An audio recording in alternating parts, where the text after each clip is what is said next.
sports. We are Baltimore. We are Kansas City.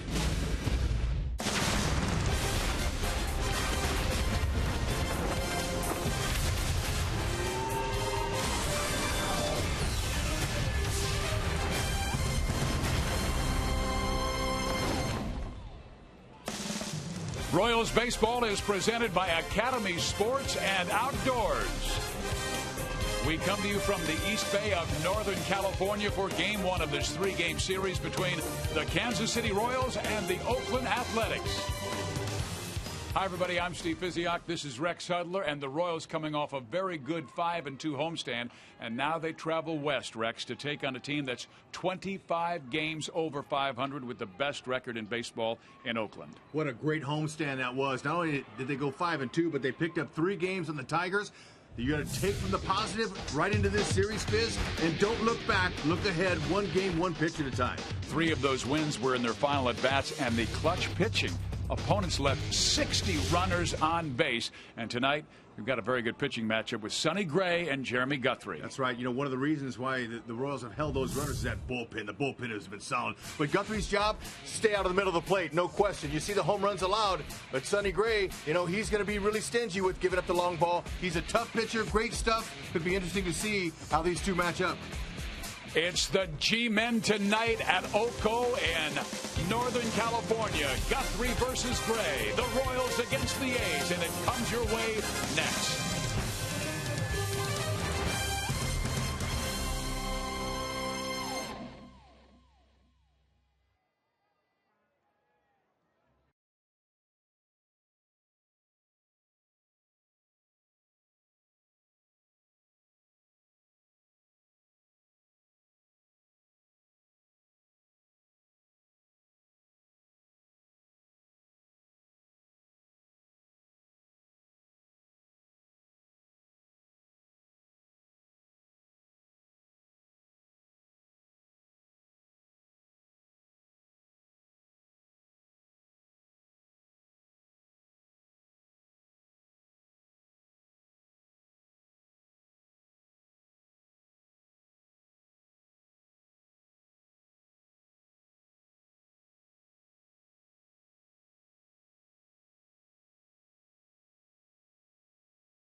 Make your move to Chevrolet today.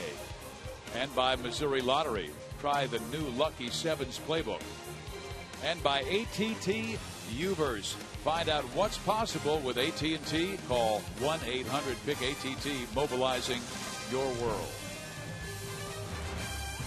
We come to you from the East Bay of Northern California, Oco Coliseum, and Ned Yost will bring his Royals in with a record of 55 and 52. They're now 4 games back of Detroit in the American League Central after a 5-2 homestand. And that was against the American League Central in Cleveland and Minnesota. Ned's lineup: Aoki, Infante, Gordon, Perez, Moustakas, Butler, Ibanez, Escobar, and Gerard Dyson. Is brought to you by your Midwest Ford dealers. And of course, no Eric Hosmer, out because of the injured right hand, out 3 to 6 weeks. Now let's go to Joe Goldberg. Yeah, and it's obviously a tough loss for the Royals, Fizz, and he re-aggravated it last night, had been trying to get through it, had been a bruise before, and had been able to get back in there and start. Timing had been off. It was really aggravating him and bothering him last night. They x-rayed it. They saw that fracture. It doesn't need any kind of surgery or a cast, just needs time to be able to heal. And talking to Royals players, while they say that, yeah, it's a huge loss, it's part of baseball. We've always heard that before. And they believe that they can try to get through this with Billy Butler, Raul Ibanez. They'll be able to rotate some DHs in there and those 2 guys at first base. But Raul Ibanez making an important point, too, saying it's not just a loss in his ability on the field and at the plate, but that he is one of the very good young leaders on this team, and that they will lose that presence, too. Hosmer is here with the group, so that is positive and looking upbeat today. But the reality of it is, as they make this playoff push over the next 3, 4, or perhaps 5, 6 weeks, as Fizz mentioned, they will do so without Eric Hosmer. Guys? Because of that, Joel, the Royals will be prohibitive underdogs in this series, and it starts tonight with Sonny Gray, and this is a guy who did not lose in the month of July.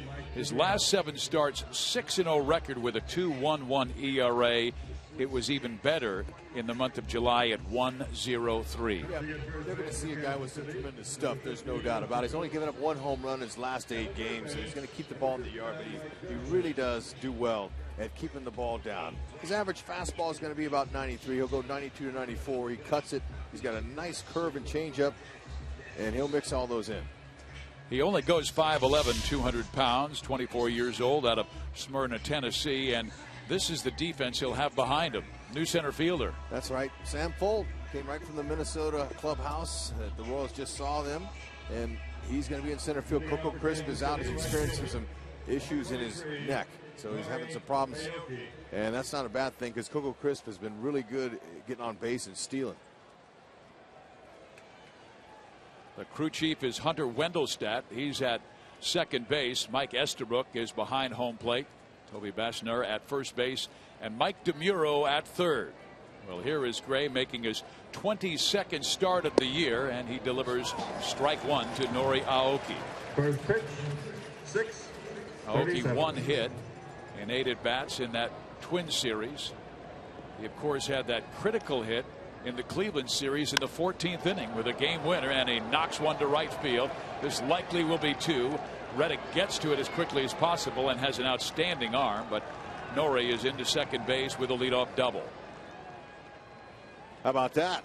Look for that first inside fastball and got it. Most teams have been trying to pitch him in, and that's how you get him out of there. Good stroke. You know, he stayed on that ball nice. He loaded up with his lower half, and the hands came through. Yeah. Get to Gray early. Even though Sonny Gray might be just 5'11", 195 pounds, short in height, but he hides that ball well. He's got a lot of deception in his delivery. The ball jumps out of his hand. He's got good life. And this is where the Royals have to be good, Rex. Doing the little things. Runner at second base, they have to make sure they get at least 1 in the inning. And Infante trying to sacrifice Aoki to third base, where Gordon could get him in on a ground ball or a fly ball. You better believe it. Got to be able to do the little things. Advance that runner. Do anything they can. Get him at third base with less than 2. Oakland's offense is all about walks and power. They have hit 51 more home runs than Kansas City, so the Royals must do the little things well, particularly after a speed guy like Aoki gets on with a double.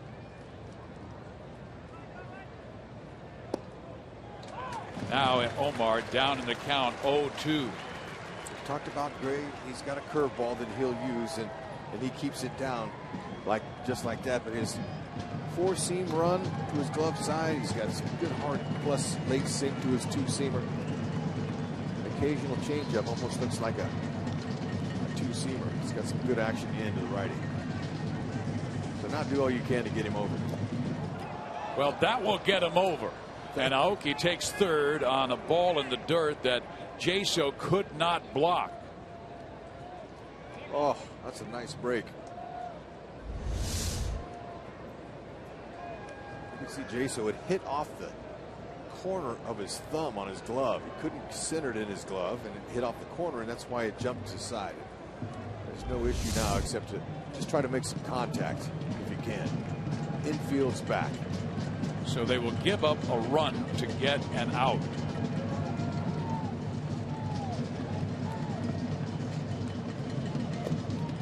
But Infante chases the breaking ball away from him, unable to get Aoki home from third. So let's see how Oakland will change up here. Looks like they'll bring their infield in for the play at the plate. Number 4, Alex. The Royals offense have never faced him Gray before. Ibanez, the only hitter in the lineup that's faced him, he's 1 for 8. So you watch him on video as much as you can before the game. See what his breaking ball looks like, his tendency. And also you want to check out his move to first base, and he's got a quick move. It's quick home as well. So he'll be able to help Jaso. But Royals have got to find a way to get on the board early. Here is Alex Gordon batting .276. And it'll help. I mean, their record is 38-15 when they score first. And he's done a good job 67% of the time scoring that man from third base with less than 2 outs. Aoki led off with a double, went to third on the wild pitch in the dirt. But Infante struck out.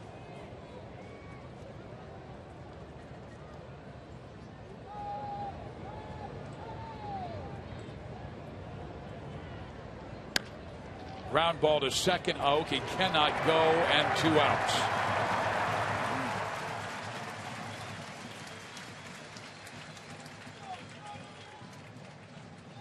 Gray's going to get better as he goes along. Looking for a clutch hit early. Royals 261 overall as a team with runners in scoring position. Must find a way.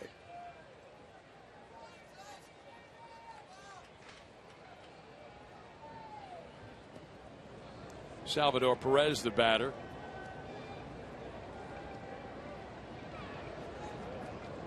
Now he must come through in the clutch. And Salvi a little late on his swing at strike 1.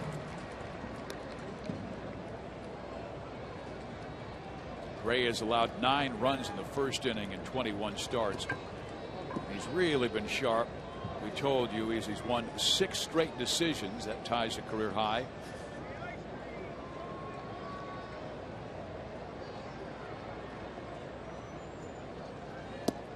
Good fastball outside corner at 94. Salvi down in the count 0-2. It's a two-seamer. 2 strikes now. Salvi's going to have to hit anything close. You definitely don't want to be caught looking here. Try to do all you can to put the ball in play.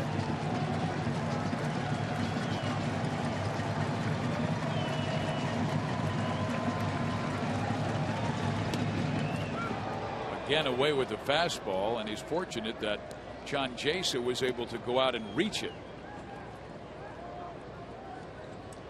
Gray, not a lot like Kyle Gibson they faced in Minnesota, who Gibson gave him such a hard time in game 1 of that Minnesota series. But he does pitch down. He commands his stuff down. And there's the curveball, and Salvi unable to get that, and opponents only batting .182 off of that curve. Just a reminder, fans, as you enjoy a cold one, to look forward to Miller Time later in today's game, brought to you by Miller Lite.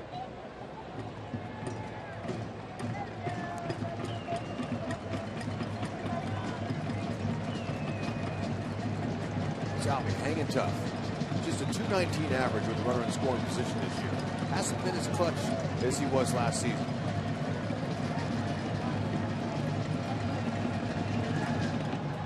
Another good breaking ball. Gray has 122 strikeouts in almost 140 innings.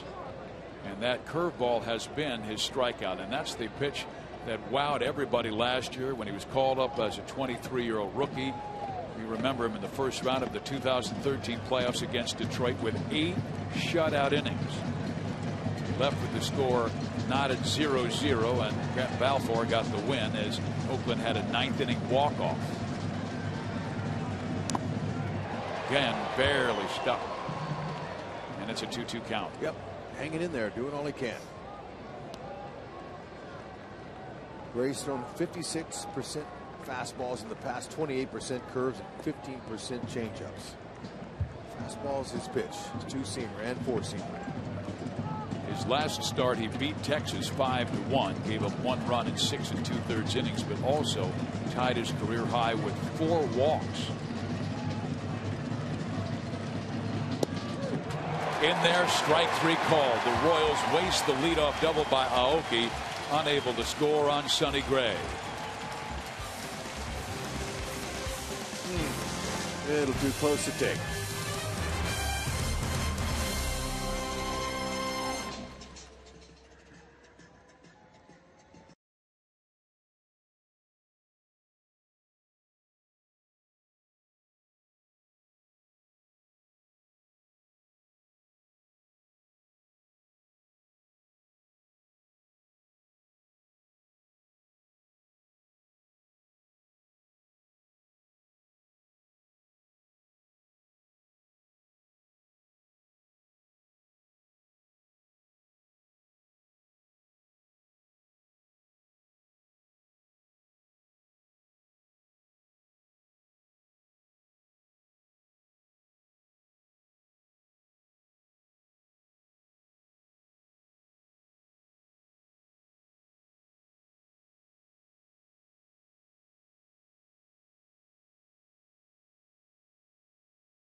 His 35-year-old right-hander Jeremy Guthrie looking for win number 7 this year.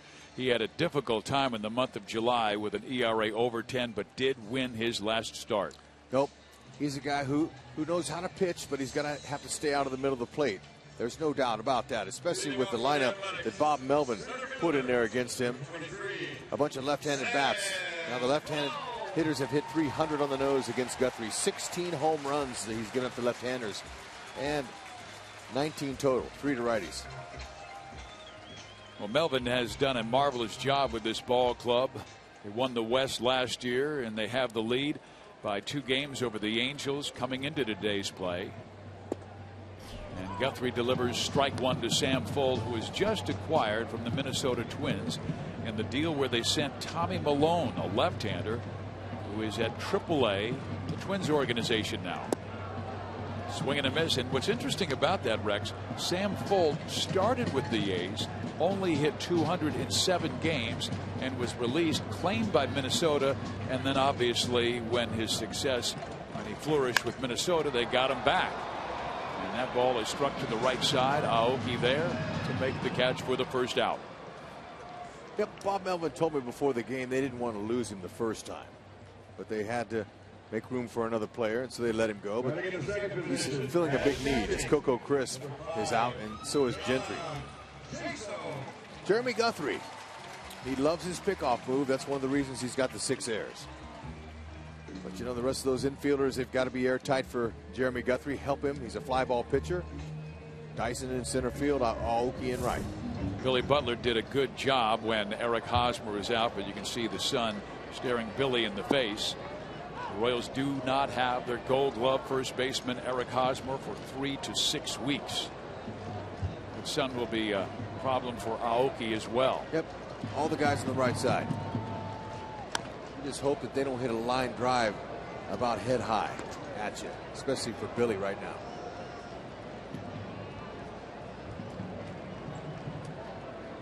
He'll be fine when somebody's on base. The shadows are long there when he's holding a runner on. But here's John Jaso, 30-year-old veteran out of Chula Vista. Guthrie's fastball. He'll cut his fastball as well and use it about 55% of the time. He'll go anywhere from 88 to, we've seen some 94s from Guthrie. Slider, curve, and a change. And he will pitch inside to left-handed batters. He'll pitch inside to just about anybody he can, and that opens up the outside part of the plate. That's important for him. He's hit 12 batters this year. He's not afraid to come in there. Came back in there, and Jaso fouled it off. John with good power, 8 home runs this year. And it's interesting, you take a look at this lineup, and so many of the Athletics acquired from other organizations. Those guys like Brandon Moss were either released, or John Jaso, they didn't have to give up much to get. Jaso coming from Seattle.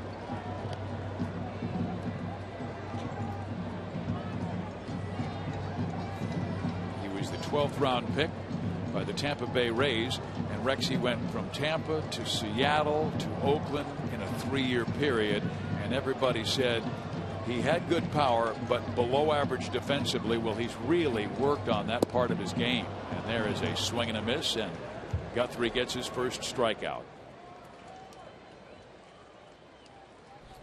Guthrie has him working nicely, and that inside pitch, that sets all that up, Fizz. That's exactly why Guthrie comes in there. He knows he's got to be able to bust him in. Fans, just a reminder as you enjoy a cold one to look forward to Miller Time later in today's game, brought to you by Miller Lite. Salvador Perez won a Gold Glove last year as the Royals catcher. Went to his second straight All-Star game. He takes strike one. Josh Donaldson, he standing next to him in batting practice, he looks like just your average guy. Not a real big, strong guy, not a big build, but he really generates tremendous bat speed with his hands. 23 big flies. One shy of the total he had last year. Just 1 for 1 in his career against Guthrie. And he's another guy who was a first-round pick of the Cubs out of Auburn in 2007, but sent to the Athletics in the Rich Harden deal. Right back to Jeremy, who has a quick and easy first inning. 3 up, 3 down. We head to number 2, looking for our first run. Good call by Salvi.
Pitchers in the game, and he helped Boston win a couple of world championships. And our Sprint Family question of the day: after the Oakland Athletics acquired John Lester, which regional rivals have the best chance of meeting in this year's World Series? Angels, Dodgers, A's, Giants, Orioles, Nationals, Royals, and Cardinals. Text A, B, C, or D to 432-432. Well, I mean, that would be great if we could see that. But if that doesn't happen, I'm going to go with this one here. I believe that's possible. Well, Billy Beane, he did say that they got John Lester not thinking of Detroit, what the Tigers were going to do, but he said, we are trying to win the American League West. It's so difficult to get in as a wild card anymore, with the two wild cards battling in that one-game playoff. So they got John Lester and sent Cespedes, their left fielder, to Boston. Yeah, and look, you can't get somebody like Lester without giving up something great. And Cespedes, he was one of their great players there. He was one of their action guys. Talking to some fans before the game here, they were like, oh man, we used to love watching him play. He had energy, he's got a great throwing arm, and he could hit homers. You know, so I think he's going to be a good fit in Boston with that short ballpark, that short left field fence they have. But got to give up something to get something in this game. And Cespedes will be under club control through next year, but John Lester, it's just a rent-a-player situation. He even said he would be very interested in going back to the Red Sox. Here is Sonny Gray facing Mike Moustakas. Mike's power numbers picking back up. 13 home runs, leads the club, and he has already tied the total he had last year in RBIs with 42. Flips that one towards left, coming on the left fielder and diving and making a nice catch is Brandon Moss.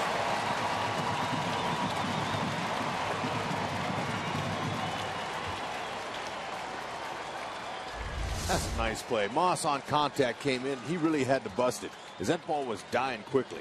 It had some top spin on, Moose didn't square it up, but he robbed him of a base hit. And that was a Moss landing. Good focus.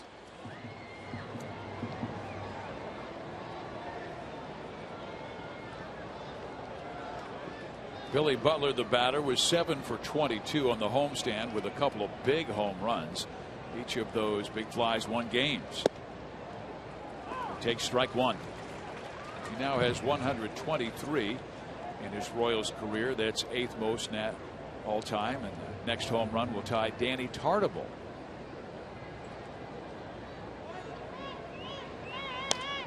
Fouled off. Sonny Gray is a strike thrower. He was picked up at the A's first-round pick in 2011 out of Vanderbilt. Flew through the organization. Yeah, he was the A's #1 in 2011. He's a star.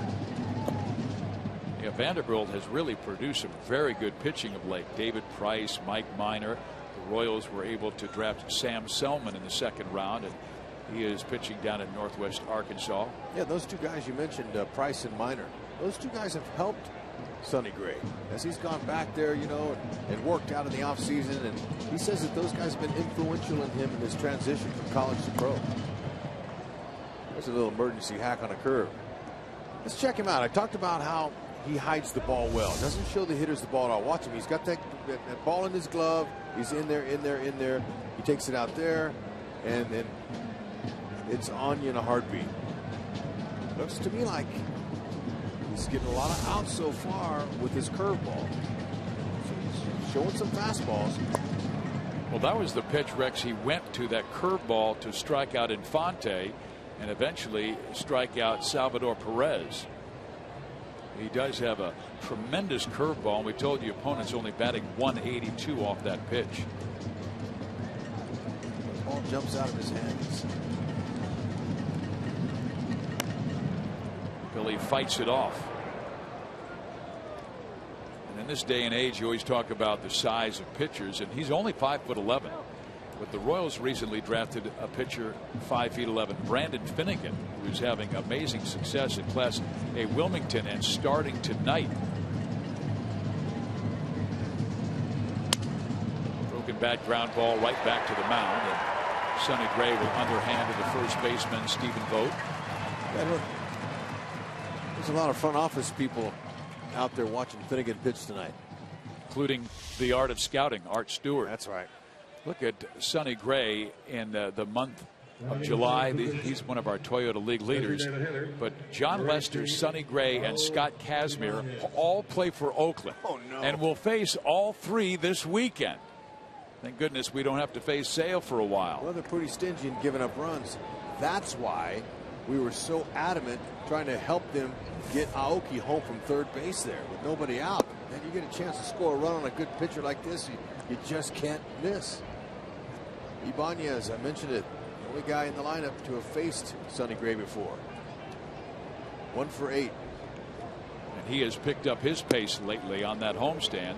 Last 5 games, he's 7 for 15 with 3 doubles and a triple. A good game yesterday. Part of that big inning for the Royals.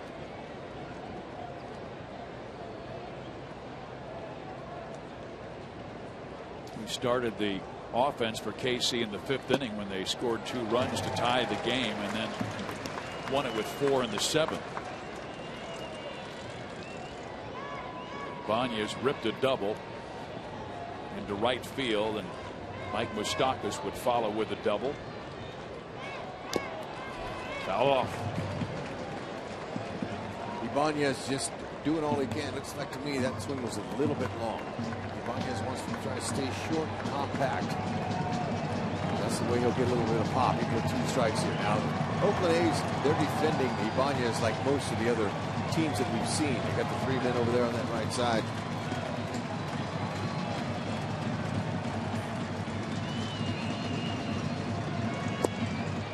And Raul told me about a week ago, Rex, that he caused his own problems early. When teams started showing that shift against him, he changed his swing and he said, wait a second, I'm a natural pull hitter. That's what I do best. So he went back to his old stroke and his numbers have been rising. Told you 7 for his last 15, and that includes those 4 extra base hits. That's what we're seeing with the shifts now. They're playing mind games with the hitters. They're trying to get the hitter to hit the opposite field and take him out of his game. It was first shown back in the 1940s when Lou Boudreau did that with Ted Williams. And Ted Williams, such a confident hitter, he didn't worry about it at all. He said, I'll hit it through it and over it. And he did.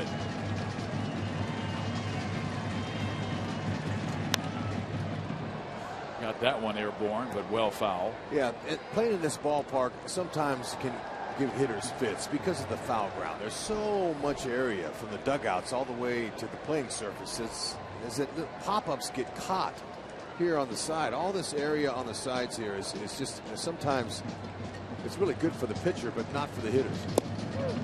Oh, they called that strike 3, and Ibanez thought it was outside and a ball. He was moving towards first base. 3 up, 3 down for the Royals in the 2nd.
Three-game series, and the Royals will host Retro Night at Kauffman Stadium on Saturday, August 30th, when the club takes on the Cleveland Indians and celebrates the year 1974. As part of the festivities, both the Royals and Indians will wear throwback uniforms from the 1974 season.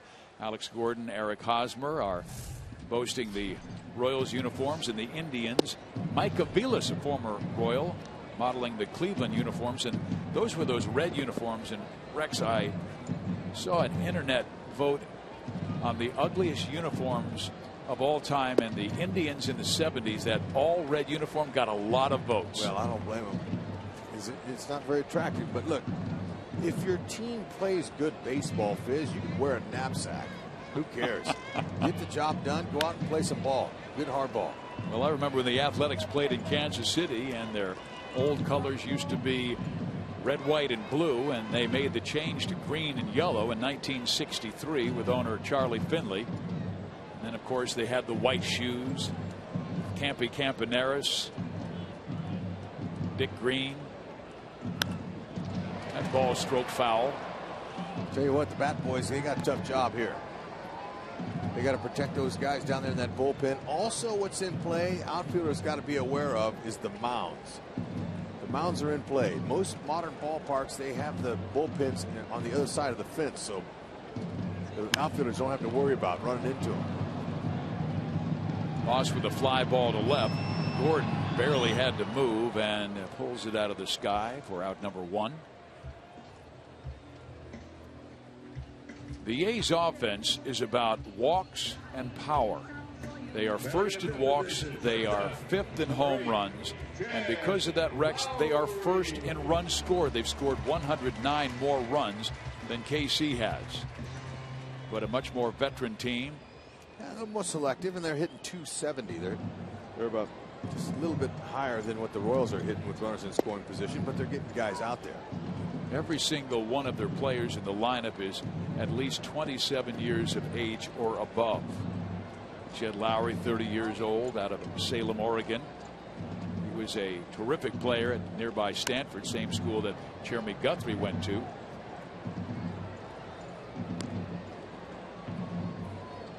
Lowry came from Houston. Before that, with the Boston Red Sox. So many of their hitters very patient, and Jed has walked 44 times this year.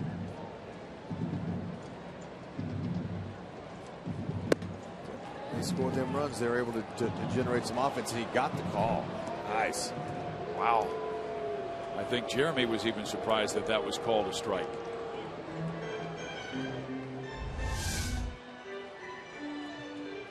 Yeah, he went. Yeah, he went. The umpire's interpretation whether he offered it the pitch or not. Look at Guthrie's. All right. He says thank you. A lot of ground here.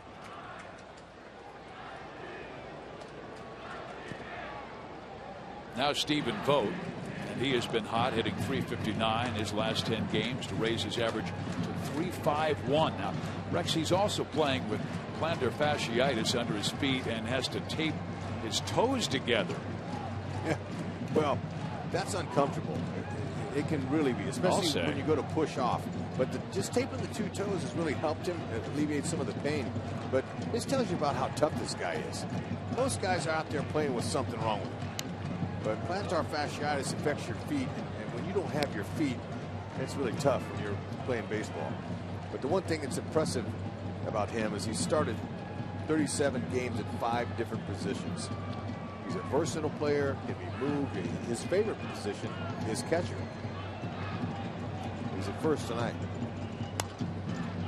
Pulls that one to Billy, and he will get it to Jeremy Guthrie, and it's a 1-2-3 second inning, and Guthrie started very well against the hot A's. Yep, keeping the pitch count down.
win this one, A's fans. Go A's! A good crowd here at the Oakland Coliseum.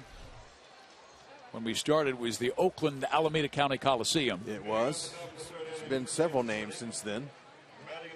The Coliseum to be named later. Yeah, O.Co is the popular name here for it.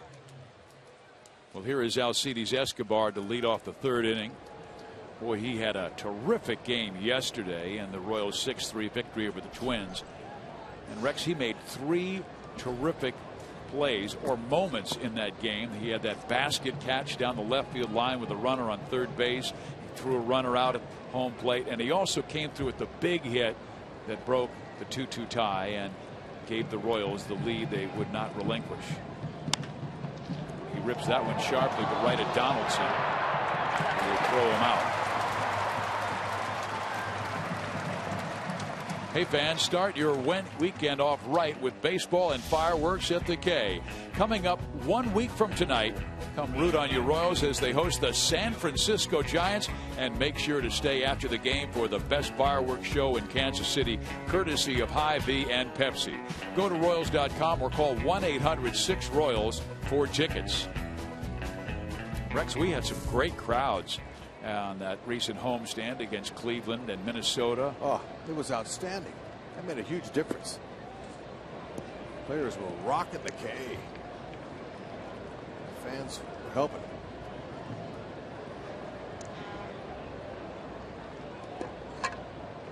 Gerard Dyson, the speed guy, a couple of steals yesterday.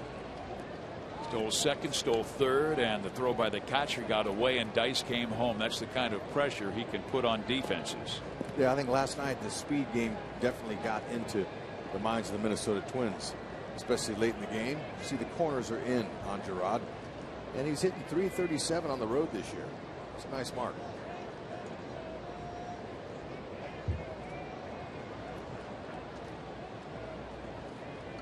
And remember, just because the Royals haven't faced Gray before, it also works on the other side with Gray having faced the hitters. So, you know, you get your scouting reports, but until you get out there and you start seeing in game how they're reacting to your pitches, you really don't know. You'd like to be able to take some pitches, but you know, this guy, if he gets 2 strikes on you, he's going to go to his nasty curveball and his changeup. Those are harder pitches to hit.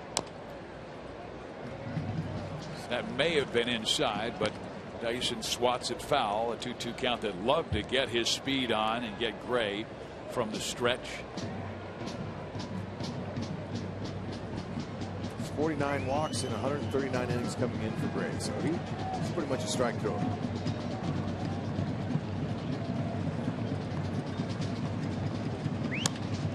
A chopper up the middle. And they've got no chance to get Dyson, who reaches on the infield hit. Perfect. Just what he wants to do. Stay on top of that ball. There was Sogard had absolutely no chance on this. That's good practice.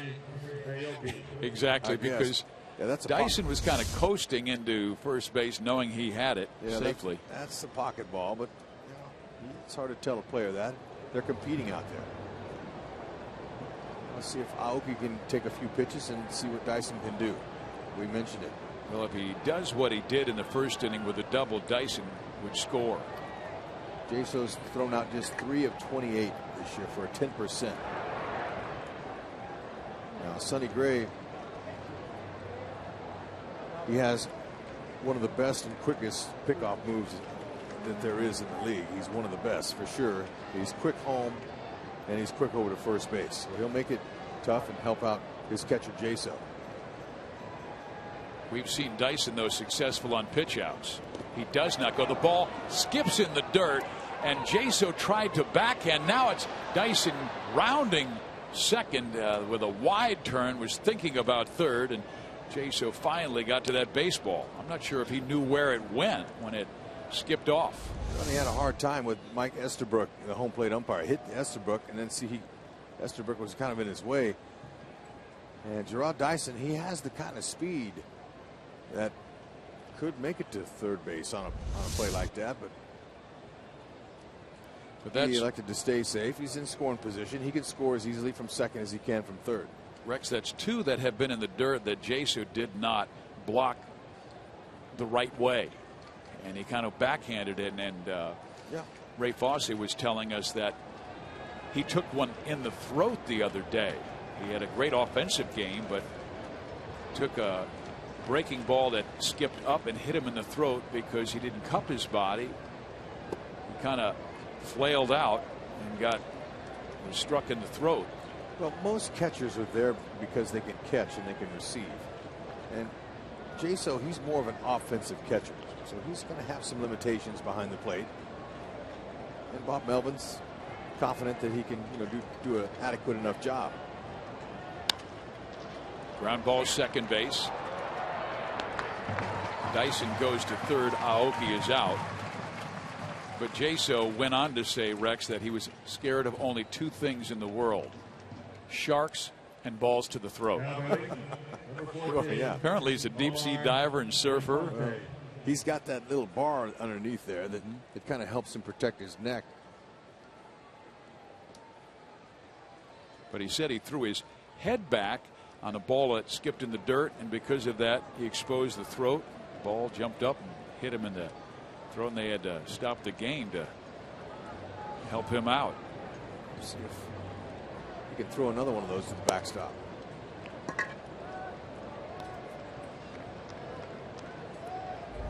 Two wild pitches so far tonight. Let's see it. It's on the breaking ball. Now that one there, he just didn't square his glove up.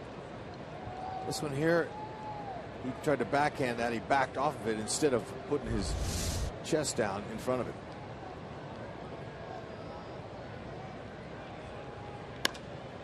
Infante to center field. Fuldo is right there to make the catch, and the Royals leave Dyson at third.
Using hashtag KC Fan Photo for a chance to have it shown in an upcoming game broadcast. Brought to you by AT&T.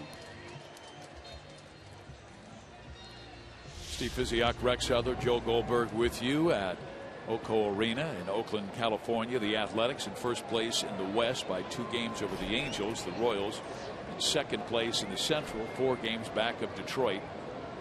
And now Jeremy Guthrie to face Josh Reddick. Reddick beginning to get his swing going, batting .375 with a couple of home runs his last 15 games. Started slowly, much like last year. Hits that one pretty well, but Aoki is there for the catch, and 1 out.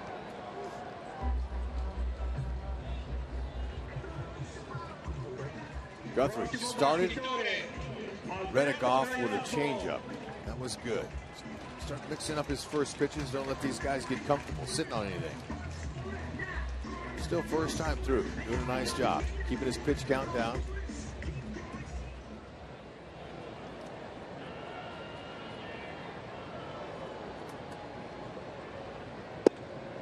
He had not faced Oakland since August of 2012, and he threw 7 innings of shutout baseball in a Royals 5-0 win against the A's, but no starts last year against Oakland. Now facing Alberto Callaspo, who spent some time in the Royals organization. Also been with the Angels, but having success with the A's, both as a designated hitter and corner infielder.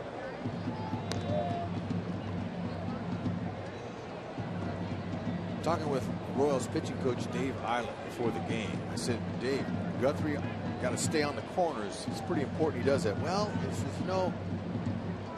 if he stays on the corners and he nitpicks too much, his pitch count will get up. So we kind of like for him to stay around that plate and down low, not up elevation. So Guthrie, he's coming right after these guys throwing strikes, but he has got to stay down in that zone. That's your left-handed bats. Got that pop. Right now, Rex, he is hitting all the corners, particularly keeping it down, inside and out, and he gets Callaspo on a pop-up to short. Yeah, I like his look so far. He's 8 up, 8 down. Boy, Dave Island certainly one of the underrated pitching coaches in the game. The Royals team ERA at 3.66. And I think the job that he has done with Danny Duffy and Yordano Ventura is outstanding, and Jeremy Guthrie sings his praises for the job that Dave did when he came from Colorado and had a difficult time and got him back. Yep, Dave Island's been a tremendous instructor and mechanic for the pitching, all of them. And one of the things he's done with Ventura is he's really gotten to know Ventura off the field. They spent some time together, so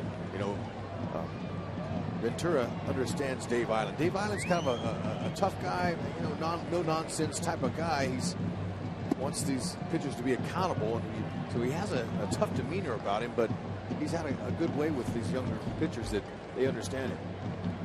He's been able to get ahead.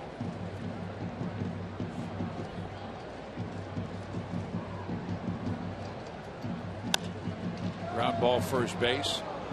Butler has it. 3 perfect innings for Jeremy Guthrie, and 0-0 game here at Oko Coliseum.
Banez and company, they're going to try to solve this tough Oakland A's pitching staff. Yeah, it might not look great on paper, the matchups, but the Royals, they don't look at it that way.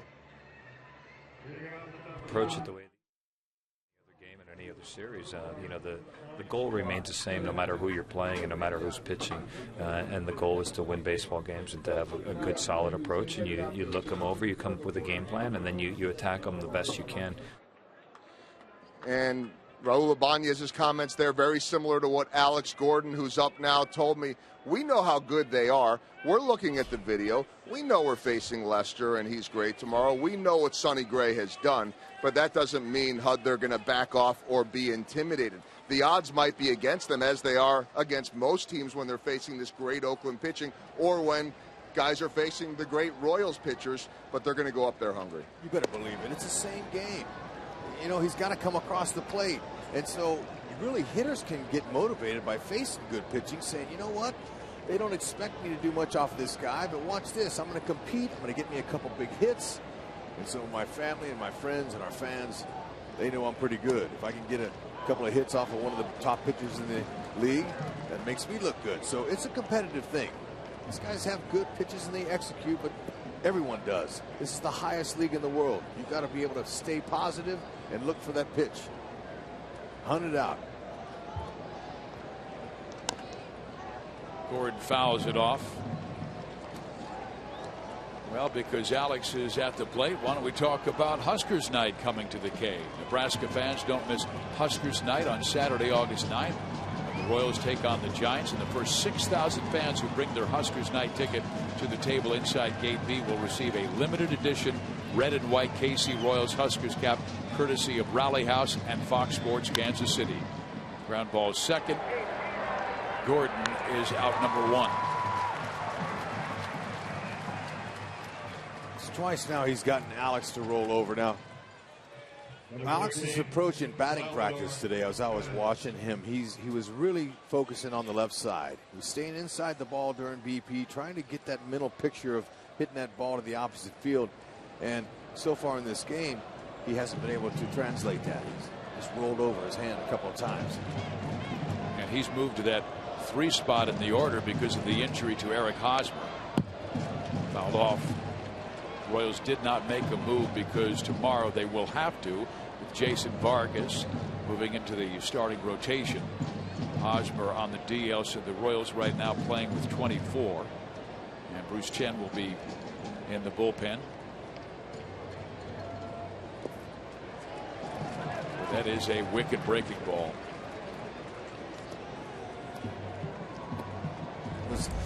Good changeup as well. Yep, but everything's down. Everything's down. Salvi knew he got off balance there. He has allowed 1 home run his last 8 starts. And that now covers 66 innings. That ball was like 4 inches off the outside part of the plate. So he purposely, when you're ahead like this, 0-2, he's not going to give you anything right down the middle. But hitters have to be looking out there over the middle, and KC does come there. He's going to go back to that breaking ball pretty soon.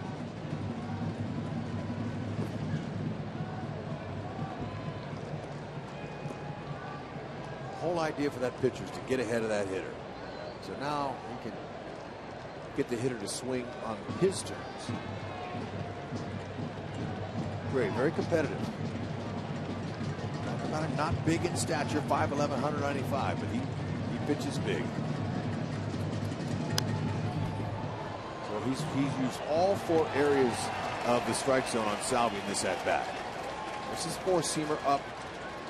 He's worked his breaking ball down. He's fastball away up the corner. He had a 2-seamer that came in everywhere but in the middle.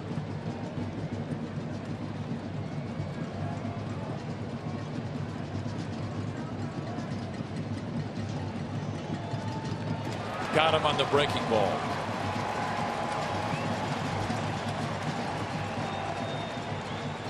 You talk about command, that fastball that was up. Then he throws a curveball like this, bending down and away. This is why you see so many hitters swinging early in the count. You know, a lot is made by lack of plate discipline by the Kansas City Royals. But unless you've ever been in there and you stepped in there and realized how difficult it is to try to get a good pitch and square it up, you're going to be swinging early lots of times. Try to get that fastball. It's a lot easier for that straight one. And that's the reason why You see a lot of guys swing early, like Moose there. He was guessing, but Gray put it off the outside part of the plate. You really got to focus on keeping your balance at the plate, but using your eyes to pick up that release point as soon as you can. Try to stay quiet and then trust the hands.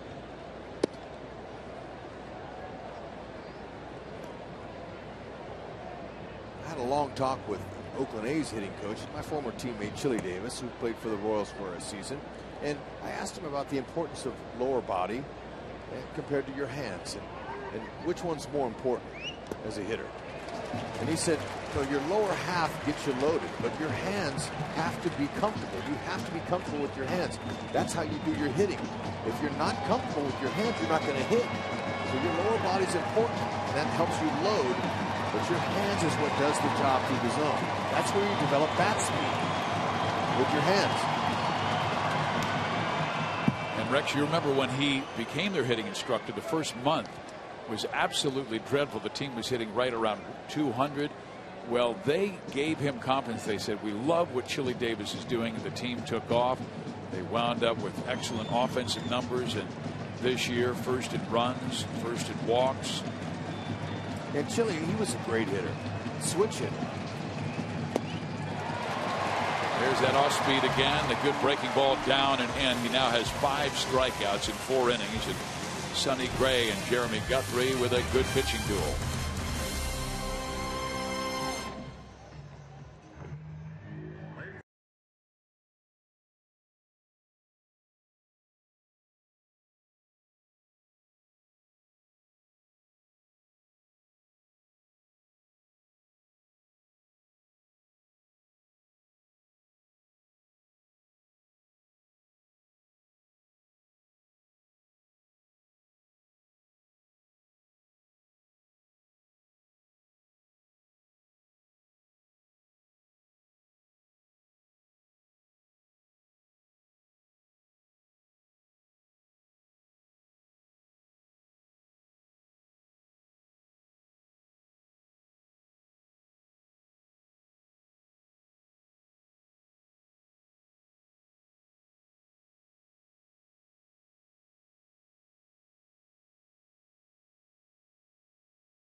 #10, 2012. Watch Lorenzo Cain race to right center field and make a sensational catch.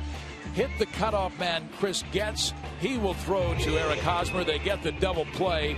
Unfortunately, Lorenzo Cain injured his groin on the play and was gone for much of the first half of the season. And the Royals really careful with Lorenzo because he has had a history of injuries, not starting tonight. He's feeling good, but they've got Dyson in center field and Aoki in right. Lorenzo likely in there against the lefty tomorrow, and John Lester, who's just acquired from the Boston Red Sox. There's a strike. So Sam Fuld seeing Guthrie for the second time. He popped up to right field.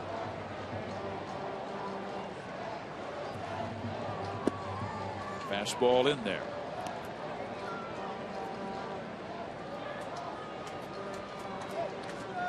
Fuld was very hot in the month of July, hitting over 300 for the Twins.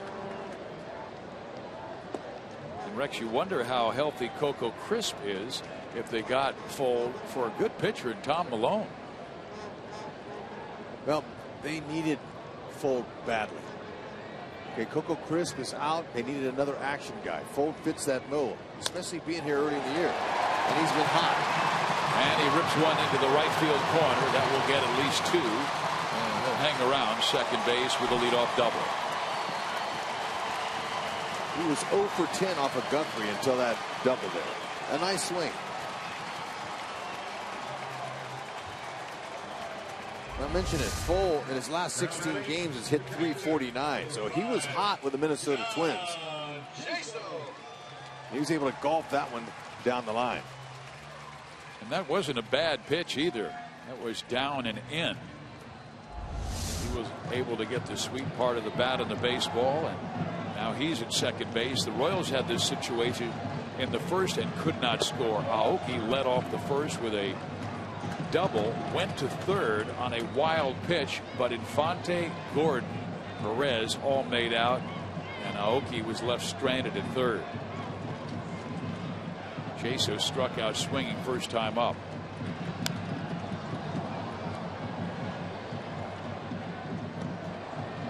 I was talking with David Forst, the assistant general manager under Billy Beane here during batting practice today, about Full. And I said, did it matter that he was red hot with the Minnesota Twins in the last 17 games? He's been really hitting that ball that you guys acquired him. He said, no, it didn't matter if he was hot or not. We like his makeup. We like what he can do defensively and offensively. But we got him because he can play all the outfield spots, and we have a need in center field. Coco Crisp, I saw him around the batting cage today. You know, he's a big part of their team. He's got 16 stolen bases. He's one of their energetic guys. And I asked him about his neck, and he didn't want to talk about his injury. That tells you it may not be that good. He just didn't want to talk about it. Anything else I'll talk to you about? I don't want to talk about my health. Okay.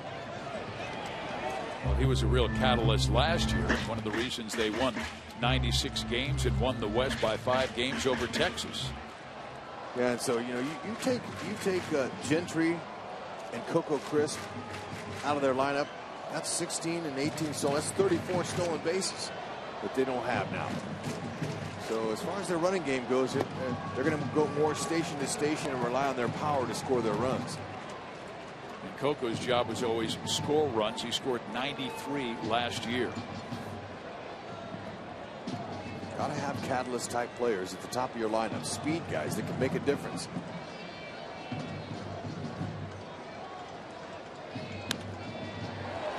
Butler with a nice play, but this will get Full to third base.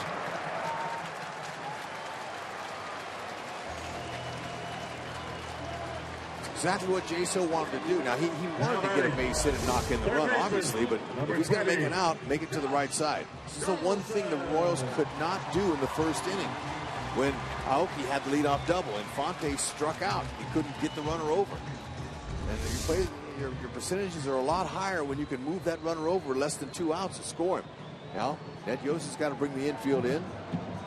Doesn't have to, but he wants to. We're in the 4th inning. Didn't want to concede the run to him. The Royals have not been, but without the power, they would like to be the best base running team and the best situational hitting team. But they have not. Consequently, 11th in runs scored, just 4 per game.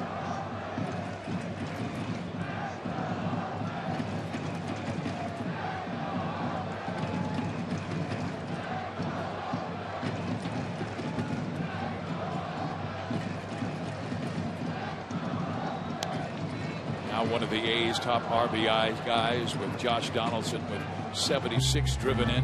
Your Kansas City Honda dealers bring you the MTP of the game, the most trusted player, brought to you by the most trusted brand, Honda. Salvi will keep Full close because of this. Yeah, that is a tremendous weapon for pitching. And Full knows all about it. Ooh. A fastball up, and Donaldson with a mighty rip misses. And Jeremy, not the strikeout pitcher that Sonny Gray is, and he'd love to get the K here. No, but you're living dangerously when you're coming in the middle right there, and he just missed it. He tried to do too much. Just got underneath it. He wants to get underneath it to hit a fly ball or better. Maybe he'll go to that curve or slider. No, they want it up. He lines it sharply down near the Royals bullpen. Well, they've gone up twice, Hud. Do you think they're going to go down away with a breaker. That's what Salvi was trying to do, set him up. Four seamers up like that, get the hitter's eye level up. He's looking up there. The next thing you know, you drop a good off-speed pitch on him. Changeup's a pretty good pitch, too. He could go with. Ooh. He does go with the off-speed. Salvi took that one. Off the chest protector.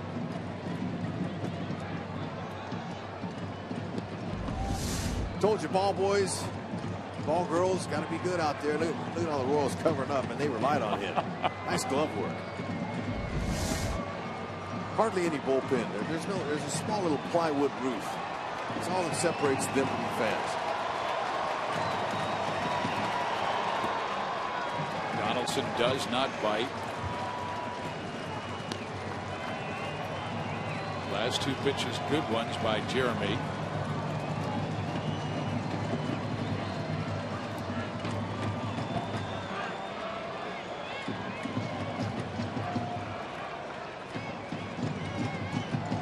Breaking ball. Oh. They are one patient team. Yep. This is Guthrie's little slider off the plate. It's a great pitch. It was a good spot. Now he might have to come in. Keep it down. 4 fingers, mean off speed. Donaldson works the walk. He was down in the count, 1 ball and 2 strikes, and after Guthrie set him up with 2 high heaters, he went consistently down and away with either a breaking ball or a changeup. And that's the first walk by Jeremy tonight. Those are scout tracks. Fastball 48%. This is tonight. Changeup. It's been a good pitch for him tonight. He usually throws the slider more than the curve. He mixes up his pitches well and keeps the opponents guessing. Snapped a personal 3-game losing streak on Saturday with a 7-5 win over Cleveland. And that ball fouled back, and Brandon Moss with excellent power. He has hit 23 home runs this year and driven in 72. This was a guy who was released, picked up by the A's, and he credits his manager Bob Melvin for powering his confidence. Put him in the lane here, Guthrie. That's another term used. It says double play. Guthrie has induced 14 double plays this year. That's the most of any starter. Even though he's a fly ball pitcher, he knows that ground ball, 1 pitch, 2 outs is really special to get him out of this inning. Popped him up. A lot of foul ground here. And Salvador Perez over near the dugout makes the catch. Rex, you talked about that foul ground, more foul ground than any other ballpark in the major leagues, and because of that, the Oakland Athletics have never had a batting champion. Ray Fosse, the broadcaster, says they get at least 2 extra outs per game because of this kind of room. Yep. And that's just the way that the stadium's built, but you know it's that way for the other team too when you come here. So they'll say it all evens out. This is a multi-purpose facility. The Oakland Raiders play here as well. Fold still at third. Batter another left-hander in Jed Lowry.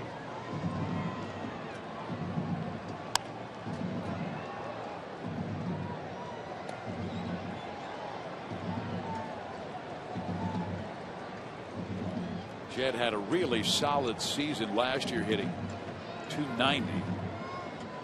He's down at .241 this year.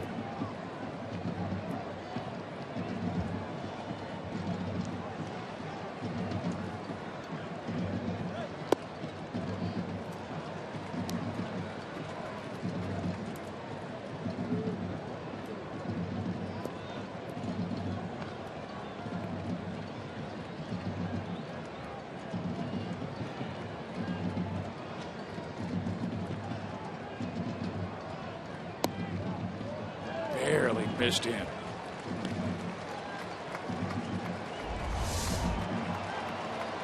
Salvi's wanting it there. That's exactly where Guthrie wanted to put it too. Hoping he can get a swing on it.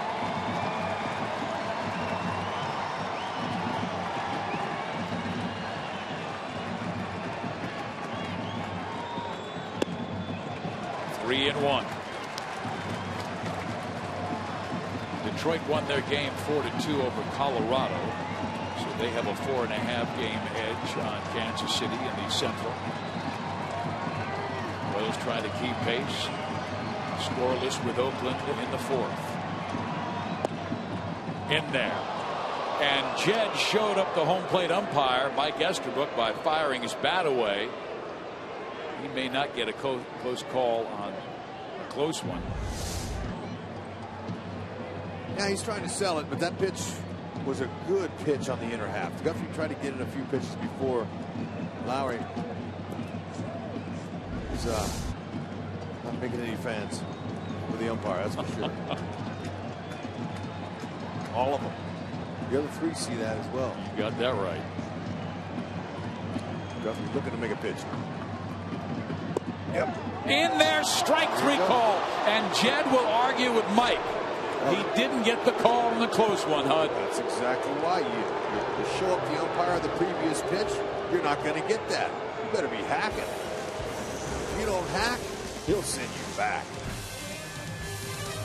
Lowry got to go.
Check in on the Detroit Tigers with the Royals out west. We have some early results, and this one right here, and RBI for Rajay Davis. As he actually brings in two. Tigers win at 4-2, and the good news for him and the Tigers, well, for Davis, since he's going to play more with Austin Jackson being traded, and for the Tigers, Justin Verlander tonight going 8 innings in that one and giving up just a couple of runs. No walks for him, so perhaps Verlander starting to figure some things out in a rotation now that is already loaded, and even more so with David Price. Yeah, he'll help out that rotation, and Oakland talking about that, but Billy Beane made it very clear that they are not thinking at all about Detroit. They're only thinking about the Angels and keeping them in second place. And there's a foul ball struck off the catcher. Ooh, yeah. John Jaso, and that had to hurt a lot. Yeah, it looked like his left ankle. Did it find a spot that was not covered? It doesn't matter. You get hit on the ankle like that, that hurts. Yeah, no matter it looked what. like it hit a spot that wasn't covered, though, Hud. Yeah. Ouch. Yep. You're going to walk that off. Get some feel back in it.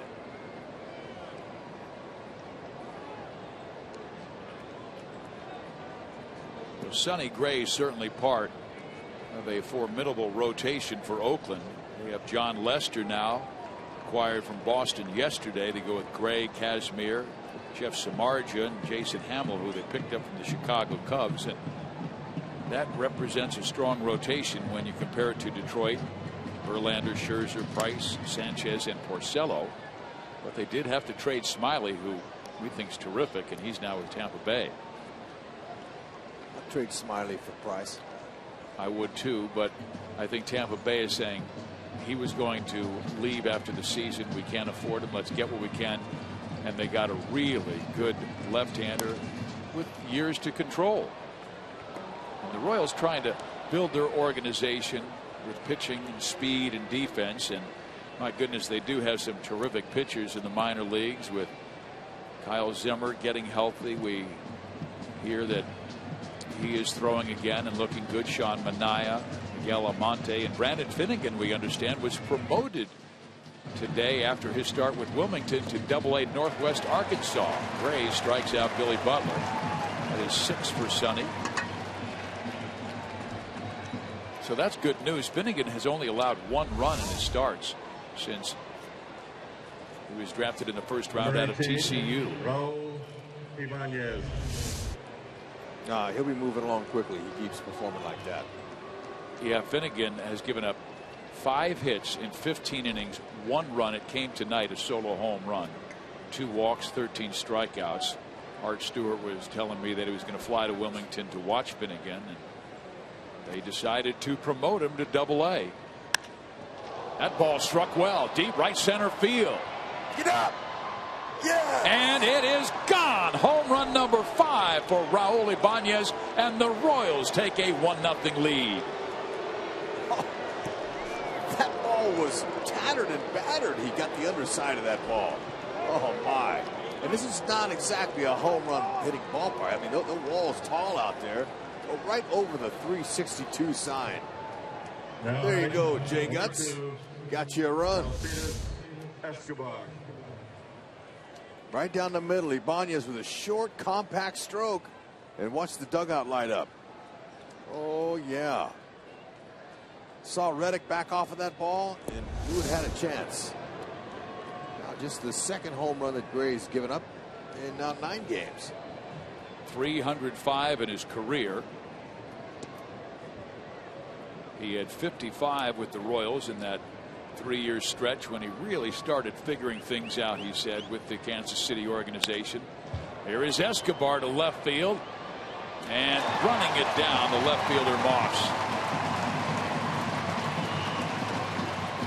Another nice jump out there by Moss. I didn't think he was going to get to it on contact. Escobar got the fastball he was looking for early, just like Ibanez did. Looked like that was a little bit of an off-speed pitch at 87. So he took a little something off it. But Moss ran it down.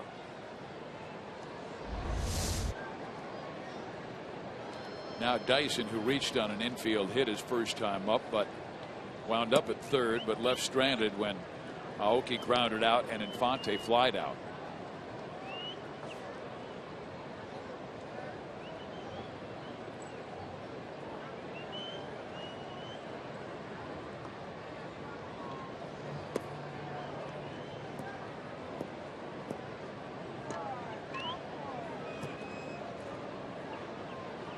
KC coming off a series where they took 2 of 3 from the Twins.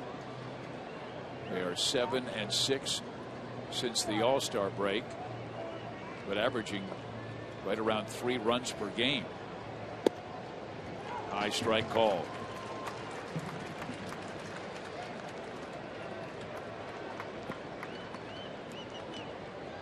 Sonny has gone 6+ innings in 19 of his 21 starts. Trying to finish 5 and fouled off.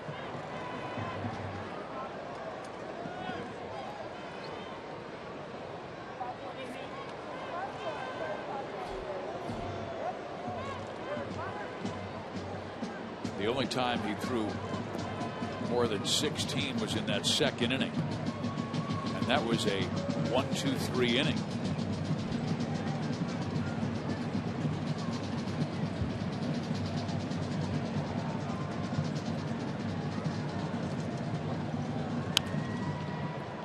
Second. Dyson is out, but Ibanez goes deep. And the Royals take the early lead on the first place Oakland A's. Go ahead, Raul. Show him.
Baseball is brought to you by Panera, coming soon to College and King in Overland Park. By your Midwest Ford dealers, visit us at MidwestFord.com. Here in Oakland, California, the Royals with the early 1-0 lead. Let's go to Joel. Well, we're out here, guys, and we know how this goes. We've done it every day. We can stand up. Actually, sounds like a Sporting Kansas City chant to me. They can't hear me, so I can say anything I want about them, really. I like these guys. It's an I believe in Stephen vote chant. But I will say this. We have never seen this many people out here before. These guys have been coming out here for years. Anson I see every year. It usually takes me about 2 minutes to walk here. It took about 15 minutes because you got a sellout. Oh, it's crazy. You used to walk across the field. Now you can't grab a seat there. You guys can chant all you want about that, but we have a Gold Glove left fielder named Alex. I believe in Alex Gordon. It's a Bacon Tuesday on Friday. What's going on here? We're going to have it on earlier versus the Astros, but we decided to keep the tradition alive for Kansas City. And decided to have it on Friday. We made these shirts. I don't know if the camera's on us, but yeah, hold this. Hold his bacon macaroni and cheese. Zoom in. I don't know where the camera's at, but I'll just hold it. This. It's right down there. It says Bacon Tuesday. We're going to cross this out and put it Friday, but we made these shirts in March, and we didn't feel like spending the money to fix them. No, that's fair. I mean, you guys probably could get the money now with the following you have. This thing is kind of blown up nationally. I know Fox Sports 1 did something on you guys, and really a lot of this started with your good buddy Jeff Francoeur when he was with the Royals, right? Absolutely. It actually started before that with Jose Guillen when you started coming up. The whole Bacon Tuesday thing started with Frenchie, but, unfortunately he's not with Kansas City anymore, but we still keep the tradition alive over here. Hey, I got to ask you this, and I say this, with really affection for what has gone on in Oakland, but I remember a few years back, you guys were not thrilled with the way things were going with your franchise. Oftentimes this group, which was a lot smaller back then, were the only ones you could hear in the stadium, and now you look out and there's 35,000 people on a Friday night. It's sold out, best record in baseball. Are you guys happy now? Love it. I mean, there's still some. We got to sit down, they're yelling at us. Oh, they're yelling at us? All right. Start throwing stuff at us. I saw some of those guys out there. These are Raider fans, too. Right? Raider fans? I'm assuming. It's happening. There's some Raider fans, Niner fans, too. I'm a Niner fan myself. Judge me all you want. But going back to what we were talking about? Oh, we were talking about finally being good. Oh, yeah, it's great. First place, best team in baseball. There's still some off-the-field issues, but I think our fan base is more focused on how the team's doing now. Put all that drama in the backseat. Deal with that later. How come Stephen Vogt gets a big chant, but Josh Reddick gets nothing? Well, Josh Reddick gets some stuff, but we wing everything. Stop laughing! All right, there we go. And as soon as he says that, we came up with the I believe in Stephen Vogt, obviously from the United States men's national team, and we just kind of winged it, turned into our own little thing. Well, you guys always enjoy having fun with you. I'm going to get out of here because if for some reason there's a rally, I do not want it blamed on me. But I will say this, Pun Fizz, I am not walking out of here without a serving of bacon, macaroni, and cheese. I had ulterior motives. You always do, Joel. But this is the 11th sellout this year for the Oakland Athletics. 35,067 tonight. And 17 crowds over 30,000 this year. Well, when you win, they will come. And the Athletics certainly have been winning this year, 66-41. First place in the American League West by 2 games over the Angels. Angels won tonight over Tampa Bay 5-3. And of course the Rays very disappointed, losing their leader of the starting rotation, David Price, when he was traded to Detroit yesterday. Alberto Callaspo takes his strike. Guthrie had Reddick down 0-2, then let him back in the count, and then he rifled a single to center field. He's at first. And there's a look at the Oakland Alameda County Coliseum. It's an old place. They're trying to build one in the East Bay, but haven't been able to put anything together yet. They have had the city of Oakland come forward to help redecorate the old place.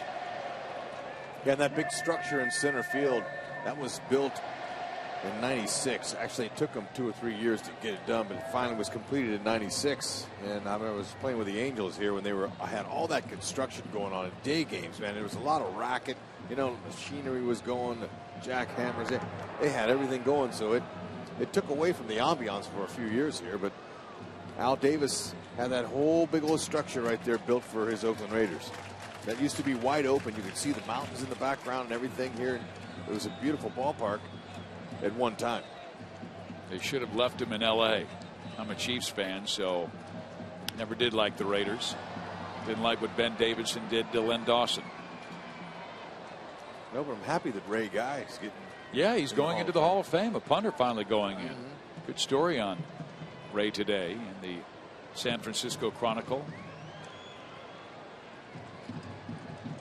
The city really sold their soul to get the Raiders back from Los Angeles and kind of turned their backs on the Athletics, even though the A's were winning a lot more games. They had tremendous success under Dick Williams, obviously winning 3 world championships in the 70s, and then Tony La Russa did a fantastic job with the ball club and probably should have won 3 world titles and settled for 1 in '89 when they knocked off San Francisco in the game in the series that was interrupted by the earthquake. There's a fly ball struck to left field. Here comes Gordo. He'll make the catch for out number 2.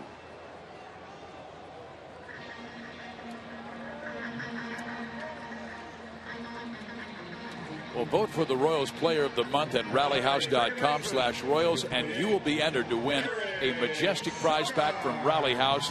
And I'm hoping number 16 is the Royals Player of the Month in August, Rex, because he's so important with Eric Hosmer's injury and also Billy. His first 5 seasons, or his last 5, I should say, he averaged 20 and 85, 20 and 90, actually. 20 home runs, 90 RBIs. And they need Billy's production in August to stay in this thing. I hope he was the Player of the Month. So Guard flies out, and Guthrie with 5 shutout innings, 1-0 Royals. Beautiful night in the Bay.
of the game with a long home run in the 5th inning off Sonny Gray.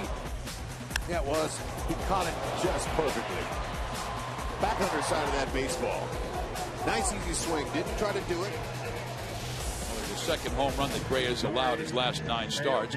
And of course the 6th inning is our Sonic Slam inning, and our contestant is Joellen Harshman from Kearney, Missouri. If the Royals hit a home run in this inning, Joellen will win $2,300. But if the Royals hit a grand slam out of the park, Joellen will win $25,000 from Sonic and the Royals. Pulling for you, Joellen.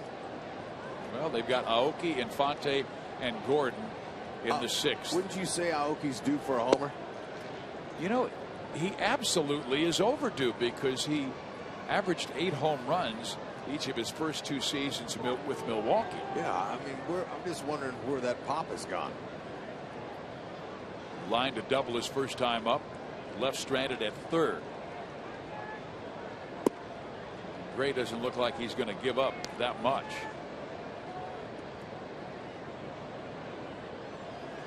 That home run was just his 8th of the year. 5 to left-handers, 3 to right-handers.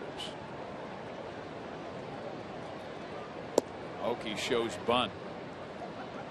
And he was back in time, 3-0. Yeah, he's trying to distract the pitcher when he does that. Did that work on you? You know what? I used it once in a while to try to distract the pitcher, but sometimes it doesn't work. You know, but it worked here. He's so locked in on the glove. Yeah, if he can get on base with a walk, I'd say it worked. A strike on the outside corner. Gray has not walked a Royal tonight. He's coming off a game where he tied a career high with 4 walks against Texas, but still beat the Rangers 5-1. And sometimes that works too. Step out on it. Disrupt his timing. Wow, they called that a strike.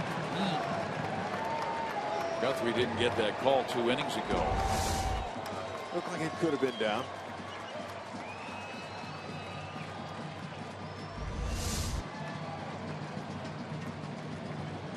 Well, Jed Lowry, he debated home plate umpire Mike Estabrook when he was called out looking to end the 4th inning with the runners on 1st and 3rd. Complained. A pop-up, shallow center. Sam Full takes care of Aoki. So Sonny Gray came right back in the same spot.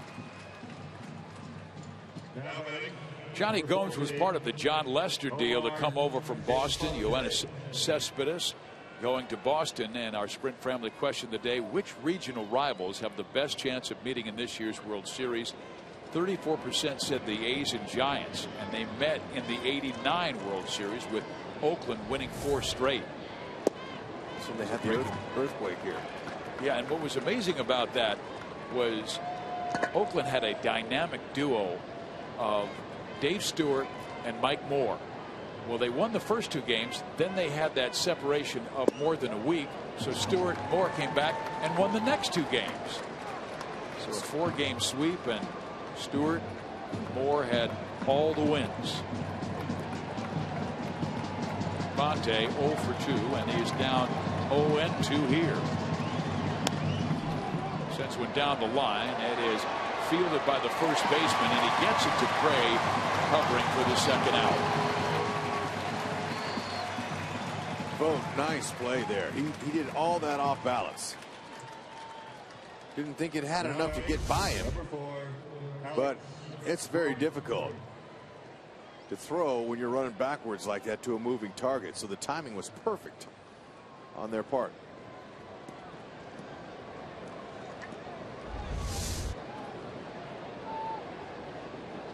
Yeah, Johnny Gomes, I asked him before the game if he had a chance to say goodbye to his teammates at all. Like, you know, you saw how Jackson, when he got traded by the Tigers, they pulled him off in the middle of the game. He got to go down and, you know, hug all of his teammates. He said, no, it was an off day for Boston yesterday. And he says, you can save the drama. It's a business. I'll see him sometime next year. Interesting. He helped Boston win a world championship last year.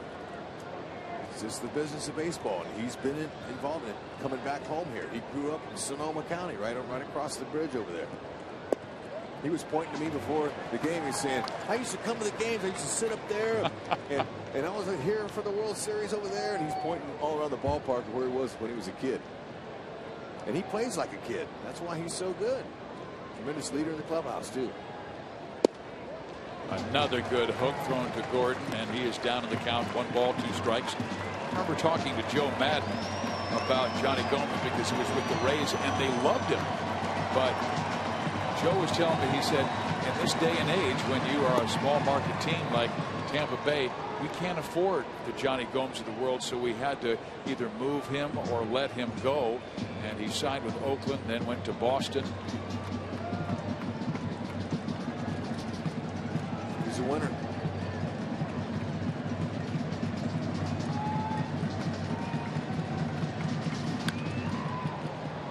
That's a better swing right there. That's what Alex wants to do. Fans, join us for the 3rd bobblehead giveaway of the season on Sunday, August 10th, as your boys in blue host the Giants. The first 10,000 fans through the gates will receive an Alex Gordon bobblehead courtesy of Pepsi. Gates open at 11:30, and you can get your bobblehead. Go to Royals.com or call 1-800-6-ROYALS now for tickets. We need a winner for a Sonic Slam. It's Yoenis Cespedes t-shirt day tomorrow here. Really? Yeah.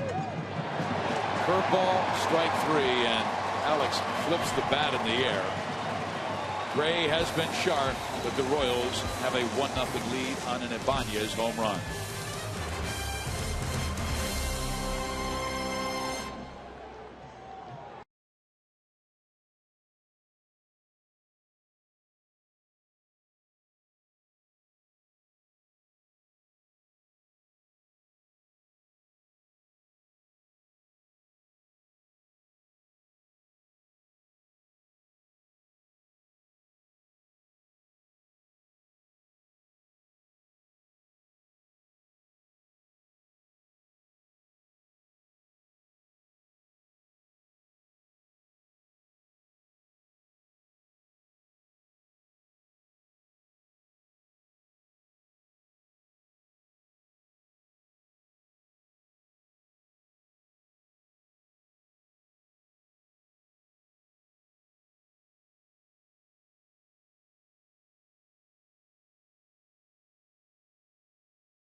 Reported from Detroit and by Academy Sports and Outdoors. Right stuff, low price, every day.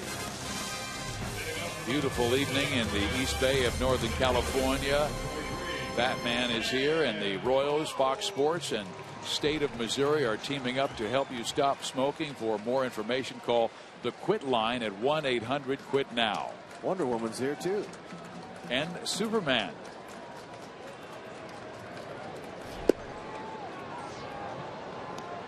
What were the ingredients of the Fantastic Four? What were they? Was the Hulk involved there? Might have been Rock. Yeah, I think you're right. Sam Full doubled his last time up and went to third base. It was a first and third situation, but Jeremy really pitched well and got Moss to pop up and struck out Lowry looking. Guthrie's done a nice job so far. Pitch count's manageable. How about that? That's not one of the Fantastic Four. This looks like an Athletics version of vendetta. Colorful. Fans are colorful here. There we go. Wow. How about that? Raleigh fingers. Ricky Henderson misses inside. Could you decode the other one? Wasn't sure who that was, but I'd like to see him race. I don't know if they have a race here. I think the other one might have been Dennis Eckersley.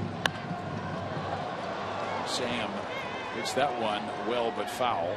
Yeah, he got up in front of that.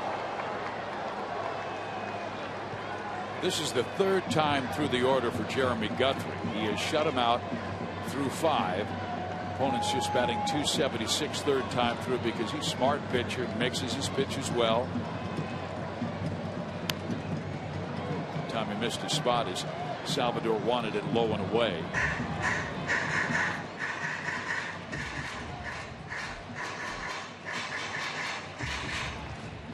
Okay, no free rides. Guthrie wants to make him earn it if he's going to get on base errors. Got a really nice game going so far, Guthrie does. He does not want to walk Sam Fuld.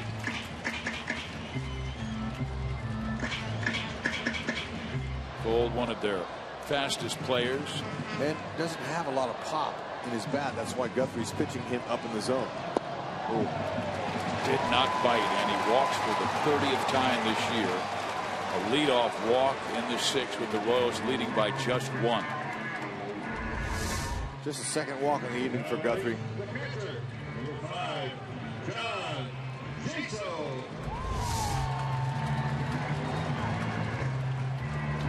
Well, Guthrie has been able to command it down, much like his pitching coach Dave Island wanted. If he can keep it down, perhaps he could get 2 outs in 1 pitch with John Jaso.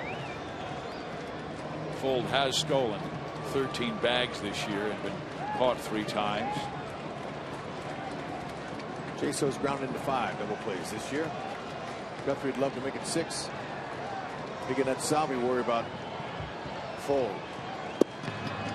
And Rex Salvi picked him off first base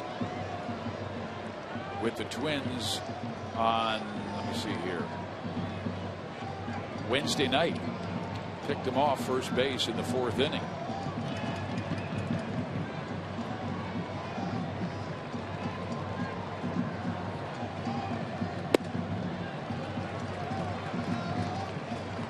One ball, 1 strike.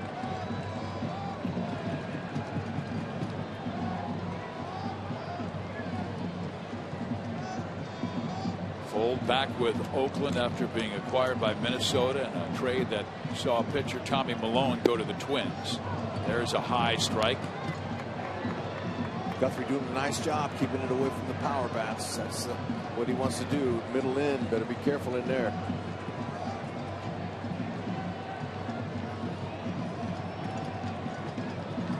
And both pitchers doing a nice job pitching to the home plate umpire's strike zone. Estabrook calling that high strike, so Gray and Guthrie have gone up there. And he went back upstairs and got him to foul it off. Salvi, one of the best in the league at throwing runners out. He's just under 30% for the first time all year. He's at 29.4% of throwing runners out. Still a great mark.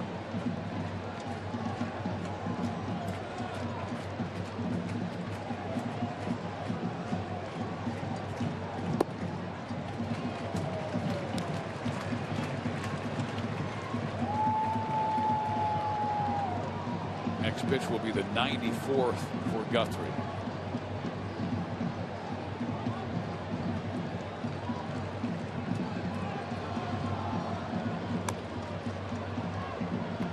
That may have been ball 3.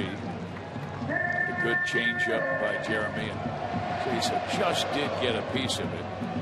Guthrie has struck out 3, 2 swinging, 1 looking.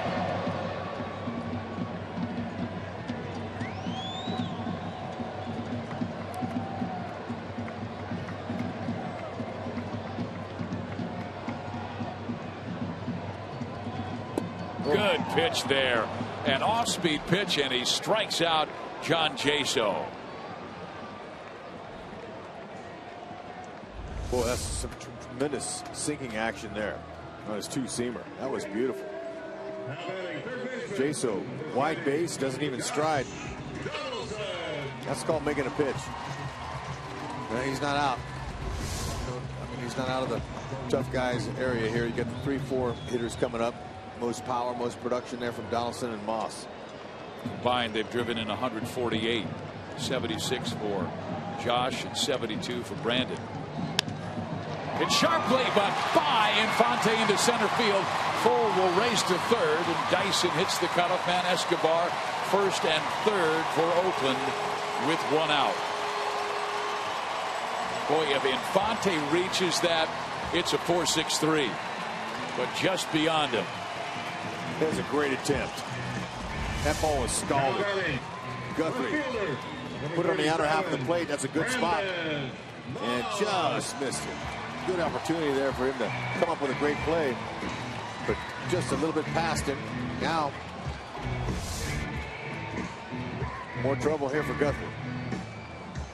Twice he was able to get Brandon Moss to pop up, once to left and Alex Gordon, and the other time with the same situation, first and third, one out, and he popped up to the catcher Salvador Perez.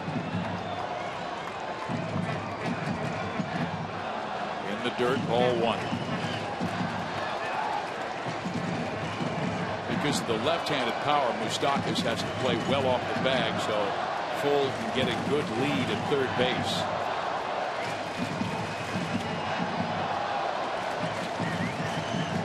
Infante, he's in the hole. He's a pull hitter.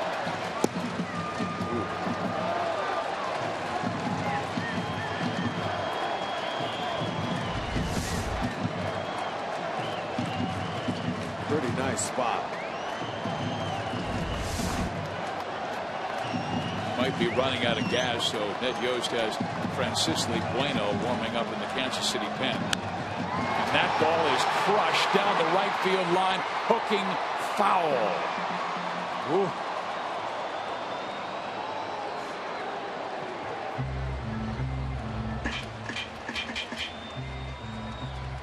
Bob Melvin put a lot of left-handers in the lineup. Jeremy has given up a lot of home runs to lefties, and that's why Bueno is getting ready quickly. Just out in front of that. It's a good thing. Now time for a little double play ball. Got him to chase the high one, and it's 2-2.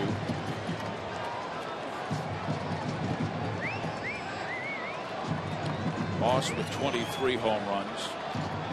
30-year-old veteran out of Monroe, Georgia, trying to get Fold home from third. Donaldson at first. The pitch barely misses away. Count is full.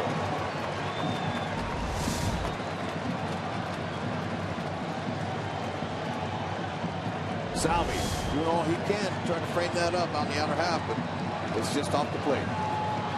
And they are a very disciplined offense. Got him!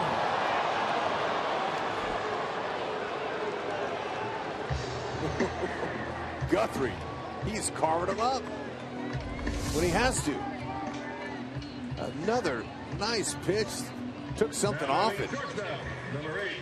It didn't look like a changeup. It might have just been a BP fastball. It's a batting practice fastball.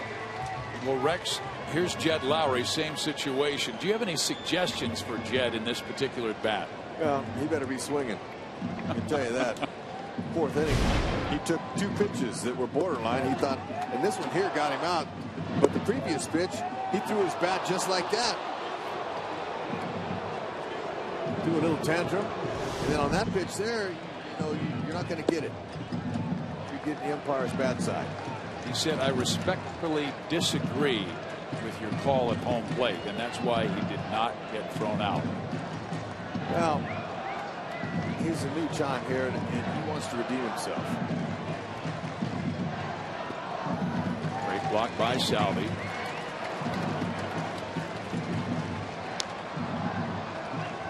Jed has struck out twice, once swinging. You saw the one looking. Either team has done well in the clutch. The Royals hitting .317 with runners in scoring position in their wins this year, only .177 in their losses. In there, 2-1. It looked like that Jed was taken all the way. It looked like he shook his head like, yes, you're right, that was a strike. He's trying to get back on Estabrook's good side. Jeremy's next pitch this inning will be his 27th. Got it in on the hands of Lowry. Back in the count. Fuld walked to lead off the inning. Jaso struck out swinging. Donaldson laced a single to center field, and Fuld took third. Moss struck out. The 2-2 pitch. In there! Strike 3 called, and Jed Lowry says, wow, what do I have to do to get a call? Great pitching by Jeremy Guthrie tonight. J-Guts, do it.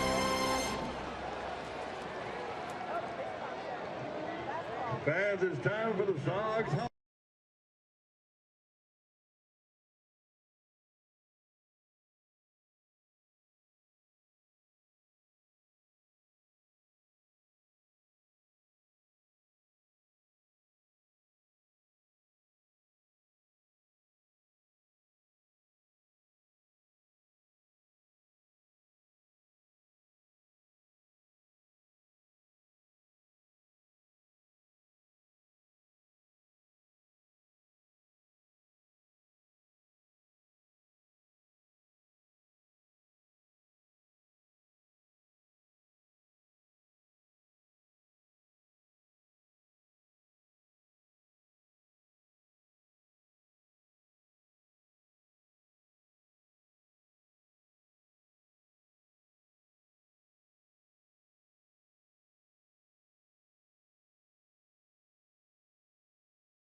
And looking forward to getting back home for more crowds. And hey, Royals fans, we have worked out a great deal on Chiefs tickets also. The Bengals come to town Thursday, and Tickets for Less has tickets starting at only $10. In addition, for a limited time, enter the code word Chiefs and receive a nice discount. This is your chance to take the family to the Chiefs at a fantastic price. Check out ticketsforless.com. So we've got football, we've got baseball, and MLB action this weekend. Saturday, Fox Sports 1 brings you the Yankees and Red Sox starting at 2 p.m. At 2:30, catch Game 2 of the Royals-A's series on Fox Sports Kansas City. And on Sunday, the Royals and A's wrap up their series starting at 2:30 on Fox Sports Kansas City. Lots of baseball going on, guys, as we head into the final 2 months of the regular season. And Joel, what a pitching matchup we have tomorrow with Jason Vargas coming off the DL for KC and John Lester making his Athletics debut after being acquired from the Boston Red Sox. Of course, on Sunday, big game. James goes against Scott Kazmir. Salvador Perez chops one to third. Donaldson has it. 1 out. Royals haven't done much with Gray. Ibanez belted a home run in the 5th with 1 out. Number 8, Mike Moustakas. He has allowed only 3 hits, a double to Aoki, an infield hit to Dyson, and the home run by Ibanez. Guthrie, he's held Oakland in check. Gets 3 hits as well. Great job by him. Herrera's How about in the clutch the way he pitched? Those strikeouts. Big. He was hitting his spots. No question about it. Good offensive team that he's facing. You got to execute to beat him, and he has. Here's our Academy Sports and Outdoors starters comparison. Both did a marvelous job, but Guthrie, the job that he did in the most dire of situations. And that was much like what the Royals did in the homestand, Rex. KC went 5-2. Their run differential was only 1. They scored 1 more run than their opponents, but the Royals' clutch pitching was outstanding as the opponents left 60 base runners on that homestand. Strike on the inside corner. Yeah, it talks about how good that Kansas City Royals bullpen is. They'll be tested tonight, believe me. Guthrie, he's used to receiving 4.30 runs of support in 9 innings. That all depends on who the opposing pitcher is. Gray's been pretty stingy.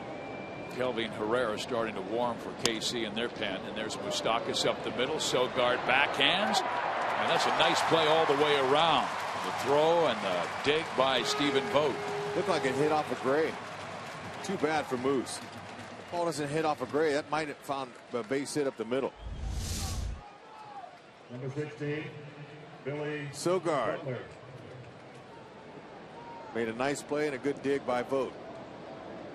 They're not getting a lot of offensive production out of their second base position. That's one area where they wanted to upgrade the Oakland A's, but they weren't able to. So they're staying with a steady fielder. Sogard is hitting above 200 barely with just 11 RBIs. Yeah, I wonder how much interest they had in Chase Utley. I know the Philadelphia Phillies were trying to move some players, but Utley does have a no-trade clause in his contract. Yeah, with the Philadelphia Phillies situation, I'm surprised that they didn't unload any of their guys. I know that a lot of them have a high price tag, but Ruben Amaro, the GM there, he's going to have to figure out a way to revamp it. Since yesterday, he's come out and said, well, we'll revamp in the offseason. Well, they still have August. If they can get guys through waivers.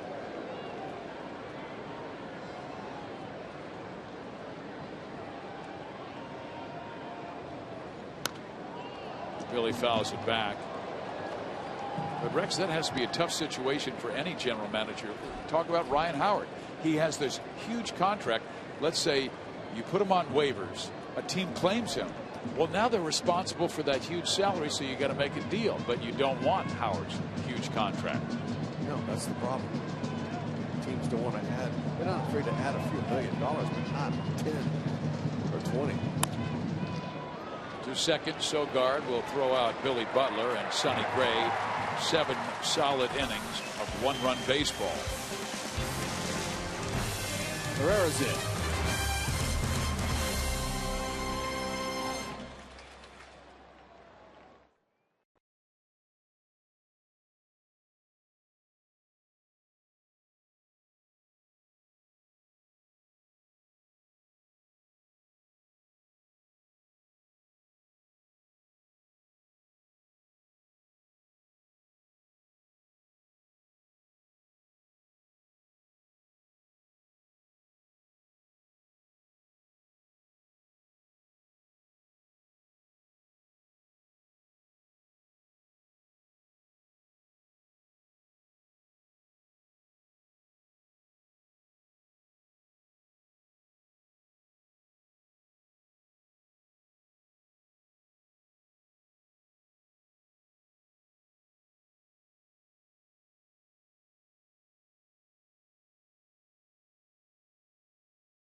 You by Miller Lite. Jeremy Guthrie, as you said, last strikeout hunt. Jay Guts, that's what he showed tonight. That's right, and he did in his last start after Cleveland got 5 in the second inning. He's hung in there and shut them down the next 3 till the offense came back to win. Guthrie hitting all of his spots tonight. 6 strikeouts in 6 innings. No earned runs, just 3 hits. Tremendous job, Jeremy. Way to keep your team in the game. I had a chance to watch him pitch at nearby Stanford, where he was a terrific star, an All-American, and was the first-round draft pick of the Cleveland Indians. And now he has done his work through 6, and now Kelvin Herrera comes out of the bullpen, as our Chevy called to the bullpen. Solid ERA, 1.76. The walks are down, but more importantly, Rex, he has held opponents to 1 run over 17 2/3 innings since June 7th for an 0.51 ERA. Now, he's been doing a super job, but from here on out, the rest of this game here, it's up to the pen to get a job done to win.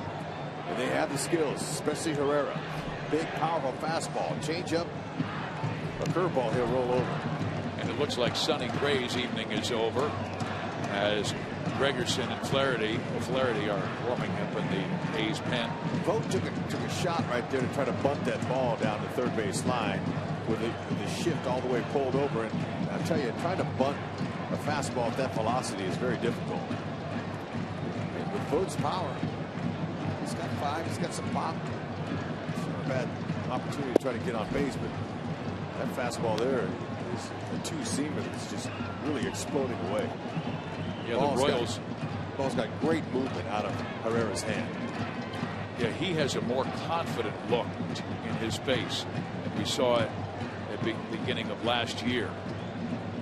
Kind of roughed up last year after an excellent rookie season in 2012. Vogt pops that one foul. Kelvin had an up and down year that began in a setup role and included stints in the minors. He was optioned to Omaha twice before the All-Star break, but when the Royals brought him back, he had a lot to do with their surge in the second half, where they won 86 games. And this year he's been very strong in that 7th inning role, sometimes in the 8th, when Wade Davis has been overworked, and both Davis and Holland have gone in back-to-back games. Oh, great pitch on the changeup, and he strikes out Stephen Vogt. Yeah, Dave Island told me before the game they'd like to stay away from Davis or Holland if they could, but he said, you know what, if we need them, they're in. Good pitch there. Watch Herrera. Good balance, gathers up, he's got his hips turn. Really, it generates a lot of power with his lower half, and he's got a gifted right arm. Very, very strong. And like you mentioned it, he's pitching with confidence, and he should. With the weapons he possesses, he shouldn't be afraid of anyone. As long as he's hitting his spots with that velocity on that fastball, it's hard to square him up. He is not allowed a home run since July of last year. And that was part of his problem early last season, where he gave up 9 until the end of July, and none after that. 1 ball, 1 strike. The Royals last year had a tough time in Oakland. They lost all 3 games, but Rex, by the slimmest of margins. Each loss was by 1 run, 2-1, 2-1, and 4-3.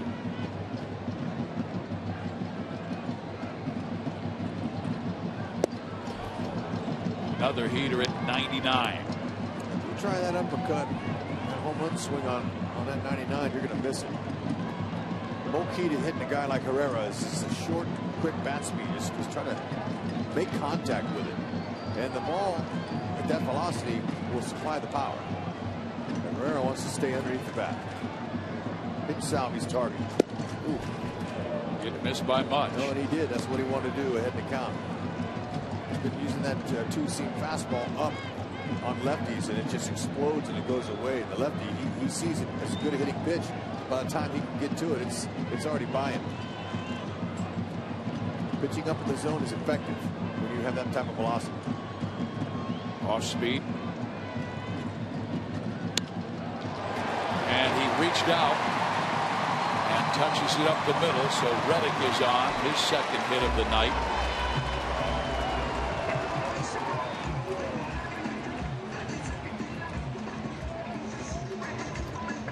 Well, the Royals have a 43-1 record when they lead after 7 innings. They're leading in the 7th here, 1 out, 1 on.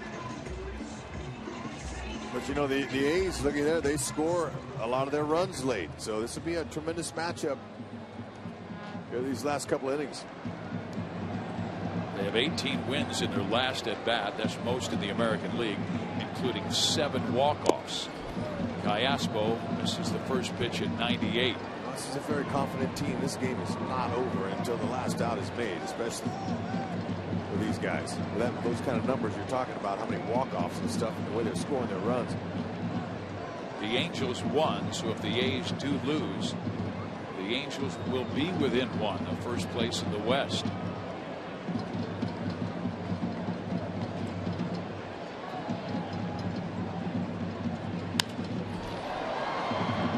Gordon has it played perfectly, and Alex makes the catch. 2 outs. Detroit won their game 4-2 over the Colorado Rockies today. Justin Verlander worked 8 innings and picked up his 10th win of the season, so the Royals need to win to keep pace. And on that homestand you talked about in the open, Rex, the Royals carved 3 games off the Tigers' lead by going 5-2 at the K. Play sound baseball and try to get it to the back end of that pin. This is not much of a running club. Reddick only has 1 steal, and Sogard, their second baseman, only with 11 RBIs. Ball 1. Sogard, quality infielder at Arizona State.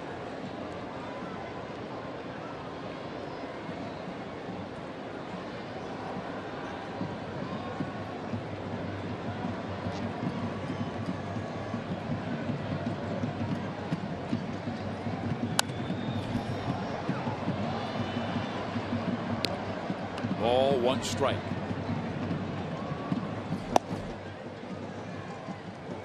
Gregerson is the right-hander, O'Flaherty the left-hander.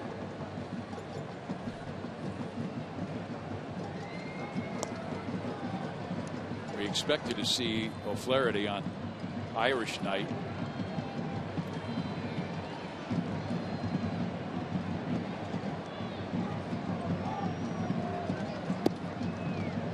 Outside.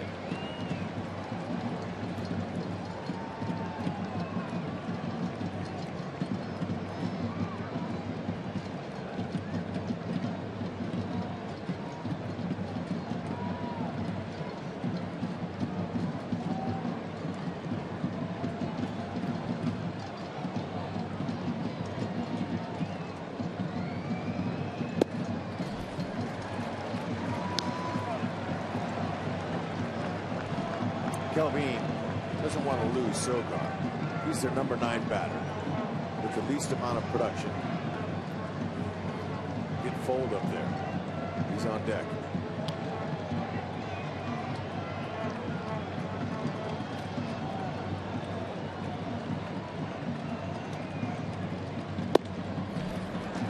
He misses ball 4, and that will move Reddick into scoring position. Royals have been able to pitch well in the clutch in this game, but for how long? 2 on, 2 out, and the newest Oakland A, the batter Sam Fold, who's been on twice with a double and a walk.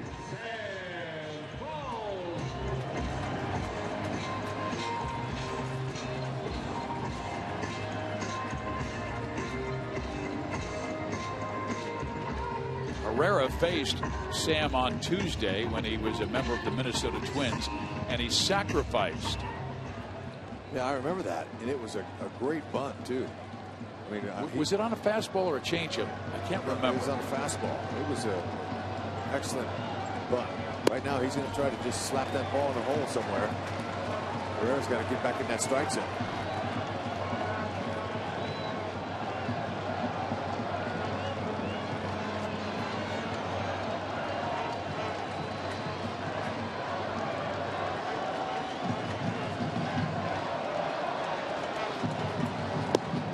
Right there, down the middle, 98 miles an hour.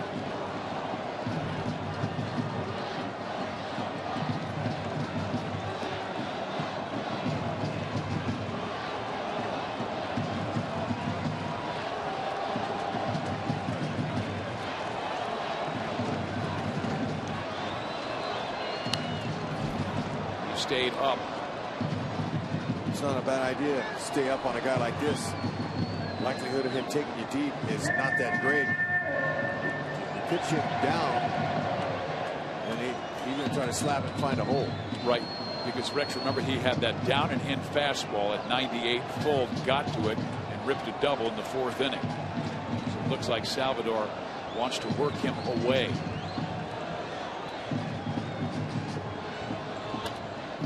Fouled off. Yeah, and that was the pitch by Jeremy Guthrie. I beg your pardon. I think it was a 91 or 92 mile-an-hour fastball, low and in. And a double off guts. Last swing there. That's exactly what he's trying to do there. Just slap it. 2 strikes. So would you change your approach? Come in because of high velocity fastball? You could try that inside, but you know I'm gonna stay up. I'm gonna stay up in the zone for sure. High fastballs. Make him get on top of it if you can. If he can, he pops it up. Strikeout would be the ideal thing. He blows him away with the fastball at 92, and so many Athletics have struck out with runners in scoring position. KC pitching has struck out 8 Athletics tonight. Oh, tremendous pitch selection there.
League, and Detroit, told you before, doubling up Colorado.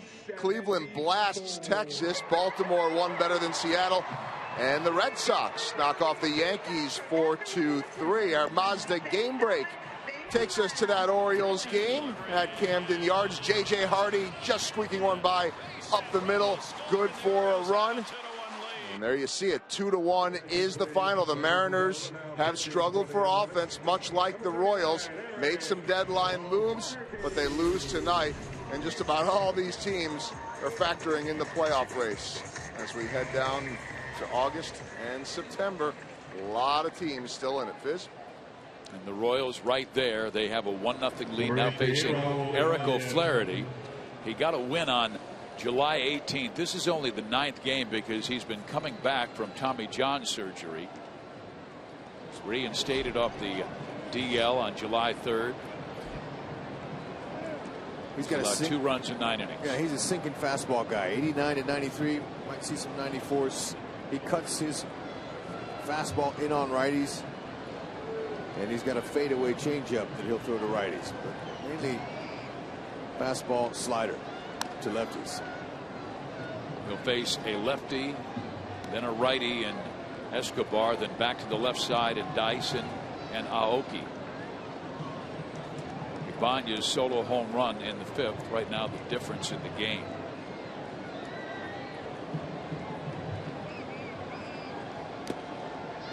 A swing and a foul ball struck 1 and 2. And O'Flaherty's win July 18th against Baltimore was his first since April 16th of last year against the Royals. He has not been charged with a loss since August 14th of 2011. A span of 111 appearances, and it looks like Davis is going to be out there for the 8th. Ibanez has really been picking it up recently.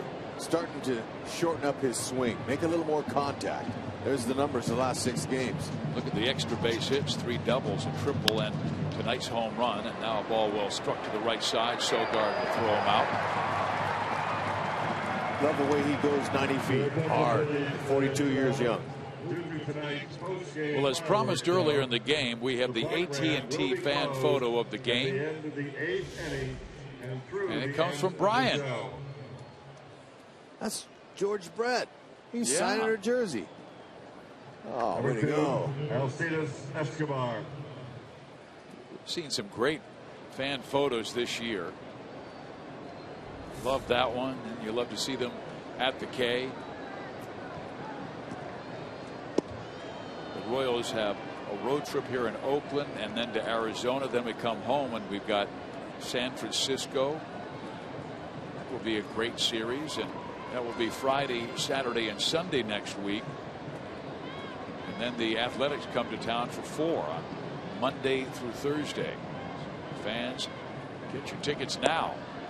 Strike in the outside corner to Escobar. It's a 1-1 count. I'll tell you, the Royals are happy that Sonny Gray is out of the game. Oh. They got 1 run. They're holding this lead here. That's a good young pitcher they faced tonight. They just concern themselves with the Royals do with just themselves and their focus on each at bat. And Ibanez, the one mistake he made was right in the middle of the plate, and he gave it a lift, gave it a ride. It's holding.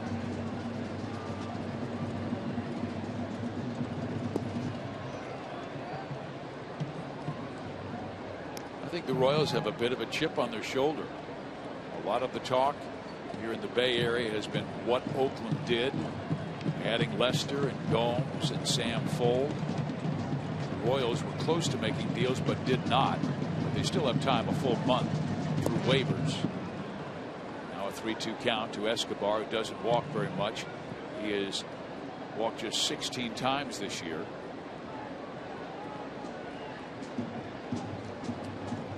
Dayton Moore said yesterday he's really proud of the work that the scouts and Chief Watson did.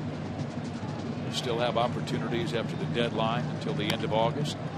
Grounder back to the left-hander, and he will throw out Escobar by a half a step.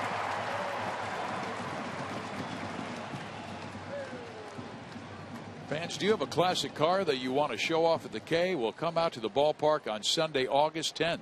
For our annual Cruise to the K Classic Car Show. The show begins at 8 in the morning, and the winning vehicles will have a chance to parade around the Kauffman Stadium warning track as part of the pregame ceremonies. For available ticket packages and to register for the event, go to Royals.com/car show now. My goodness, we saw some beautiful cars last year. That's the day I like to get to the ballpark early. Take a little walk around, check them all out.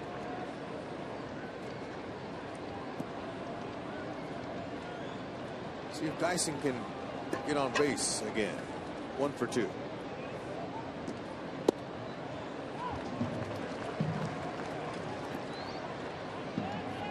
He chopped one over the head of the pitcher Gray back in the 3rd inning and reached on an infield hit. Wild pitch got him to second. Went to 3rd on a ground out, but left stranded when Infante flied out, and Infante will come up after Aoki, but Dyson is on, and we completely expect him to go. Yeah, nice short swing. Dyson's done such a good job this year of staying on top of that baseball. A lot of pitchers, they pitch him up in the zone because they know that if he hits the ball down with that speed, he's going to get some hits. You know he'll be off and running. Flaherty with a good move, and he shows him his average one there. Dan Otero is starting to warm down in the Oakland pen. Royals played last night, won 6-3 over Minnesota, jumped on the plane, and we landed about 2. By the time we got our bags and to sleep, it was nearly 3 o'clock.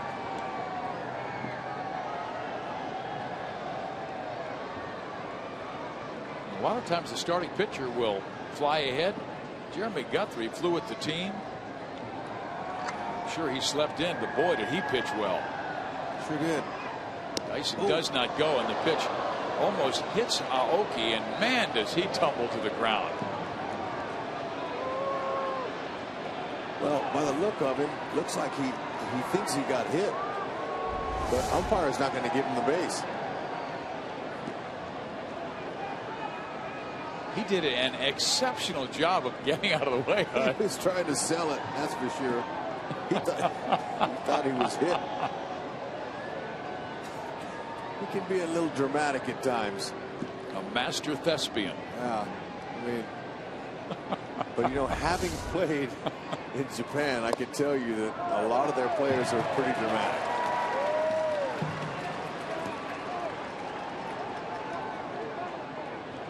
I thought the last one was low. Dyson hasn't gone yet. Oh, Ned's getting into it. I think they think he hit it. I think Estabrook just yelled at him and said, "Hey, I've been missing him for both sides."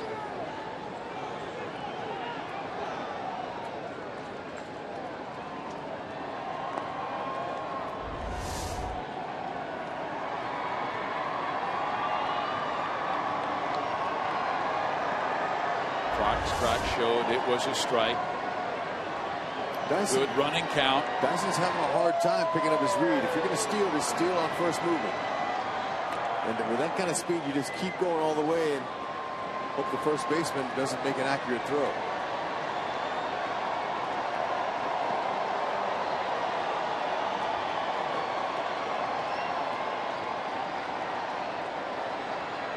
He goes.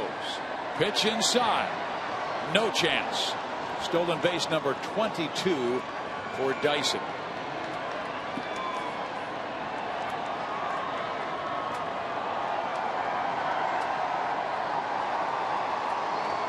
Great jump over there at first base. Well, he did exactly what you said he should do, Hud, just go on first movement. Right. See, he did, and he was off to the races quick.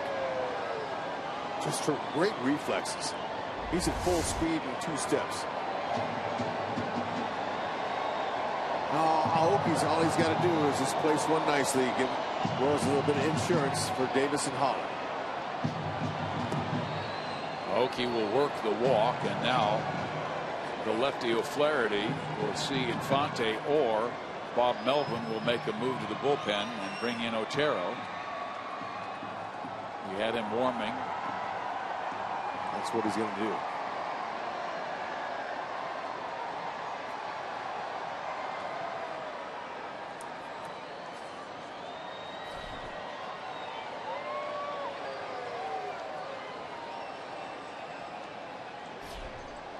Dan Otero comes out of the bullpen to face Omar Infante with 2 out and 2 on in the top of the 8th inning here in Oakland, California.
Dan Otero, who's been terrific for the Athletics this year and last.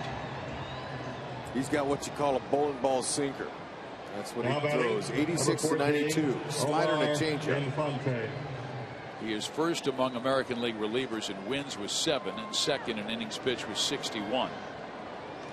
Fonte has come through in the clutch this year. He has 2 game-winning hits.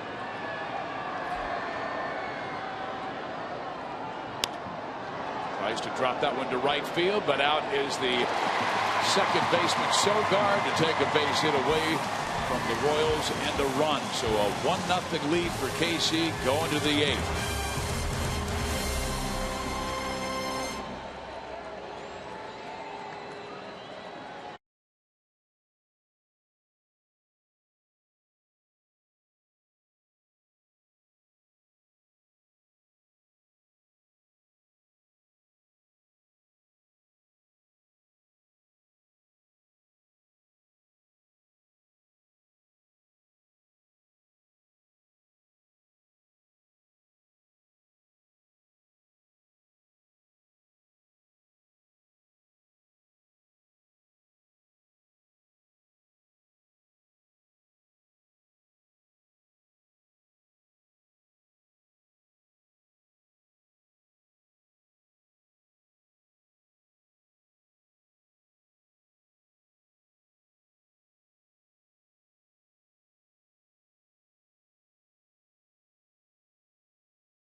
Wade Davis is one of the best 8th inning relievers in all of baseball. He has been sensational this year in the 8th. But Rex, this is the 3rd straight game that he has pitched. And the last time he pitched 3 straight, it did not go that well. He was able to get out of it against the Cleveland Indians with a double play. But it was really a rocky 8th inning. And Davis this year, sensational ERA. Look at the strikeouts to innings pitched. And he is averaging almost 14 strikeouts per 9 innings. Yep. Davis in the 8th, Holland in the 9th. Just hoping he can get strike 1 in there. He did. He'll take it on the swing. Fastball, mid to upper 90s, typically. Cuts it, fastball, overhand curve, Lorenzo Cain in right field for Aoki. He gave up a double to Kurt Suzuki yesterday that drove in a run, but it was charged to Aaron Crow. It was the first extra base hit that Davis had given up since September 17th of last year. Yeah, that was an incredible run. You don't see that very often. He went 49 1/3 consecutive innings without allowing an extra base hit. He has to go through the teeth of the order in Jaso, Donaldson, and Moss. Swing and a miss at 96. Dave Island said before the game that if he didn't have to use Davis or Holland, they weren't good. They were going to stay away from him. But of course, that's with a big lead. But against Sonny Gray, he wasn't going to give up many. Thanks to Ibanez's big home run he hit back in the 5th inning. Solo shot that's holding up so far. Davis, he likes to finish guys with his curveball at times, and then sometimes he'll throw the cutter in. He'll finish up with 4-seam fastballs up in the zone as well. He likes to get him in a few different ways.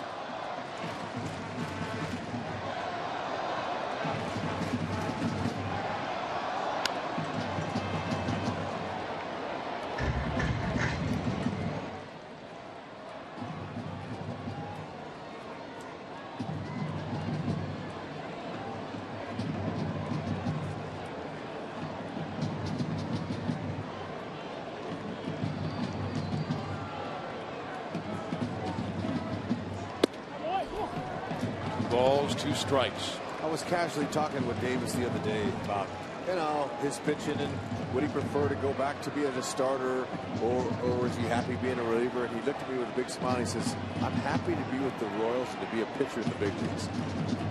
Good answer. That's where I'm going to leave it. Ground ball, second base. Infante cuts it off before that short hop and throws out Jaso. Did you see how Infante gathered himself, got his base, and then he threw? He didn't make that throw on the run. Unless you have to do that, you don't want to. You want to get your feet, set your feet. You're a lot more accurate. See, he's going to take his time. He knew who was running. Gets his feet on him, taps his glove. That helps him get his feet there. As we saw Moustakas make 2 errors last night, throwing off balance on the run. And it's not exact. Sometimes that release point can be difficult to get when you're off balance. So a nice routine play there by setting your feet. Be sure. Now Josh Donaldson. How has he done against Wade Davis in the past? 1 for 3. Donaldson on twice tonight with a walk and a single against Guthrie.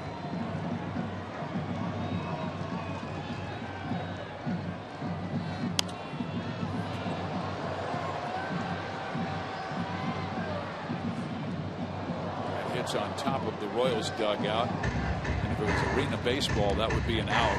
But this is Major League Baseball. Yeah. Billy had plenty of time to get over there.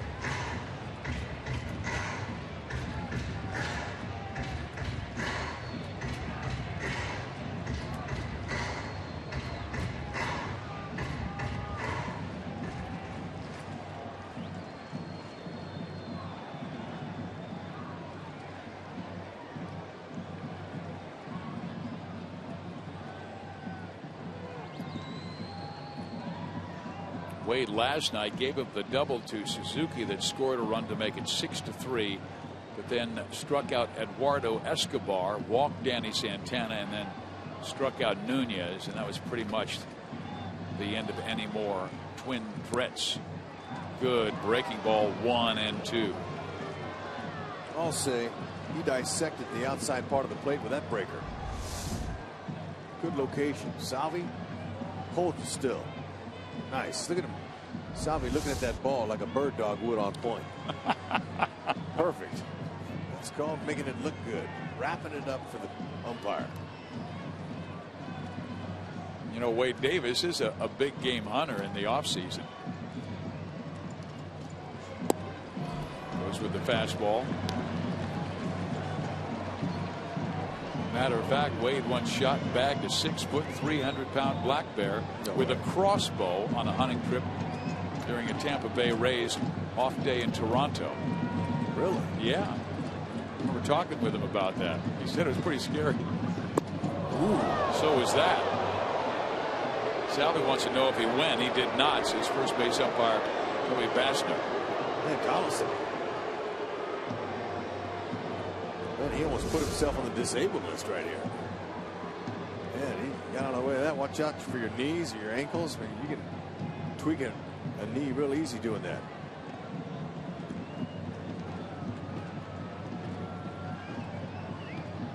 It has to be harder to get out of the way with that high flamingo kick.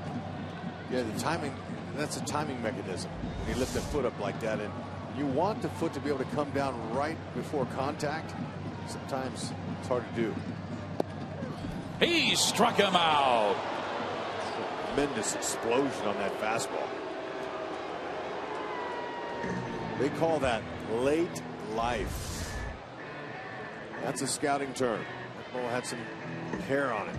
Salvi framed it up nicely too. Sure did. Brandon Moss.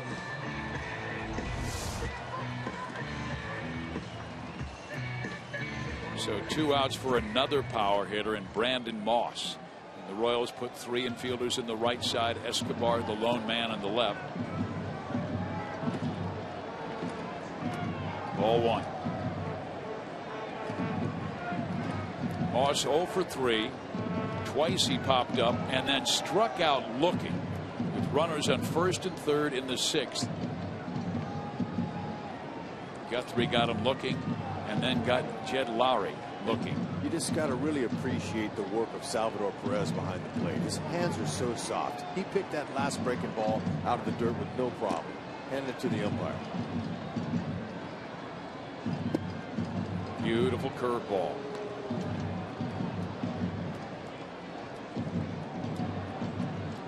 Only one run in the game. A Raul Ibanez home run in the 5th.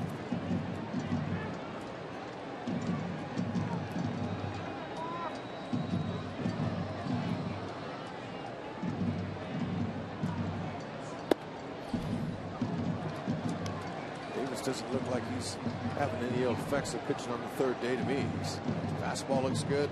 And Holland told me a couple days ago that it mainly affects your legs when you pitch that many days in a row. It's not your arm as much as it is your legs.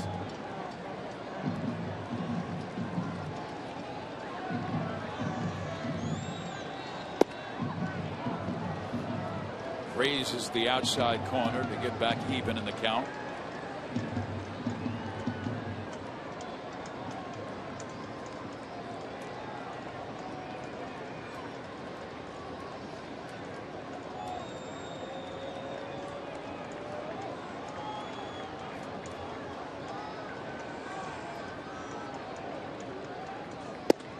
Got him. Great job by Wade Davis, getting Jaso on a ground out and striking 2 power hitters in Donaldson and Brandon Moss. His teammates, they call him Waiter. And when he punches out the side, it's Waiter, check please.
Baseball Corporation and may not be reproduced or retransmitted in any form, and the accounts and descriptions of this game may not be disseminated without the express written consent of the Royals.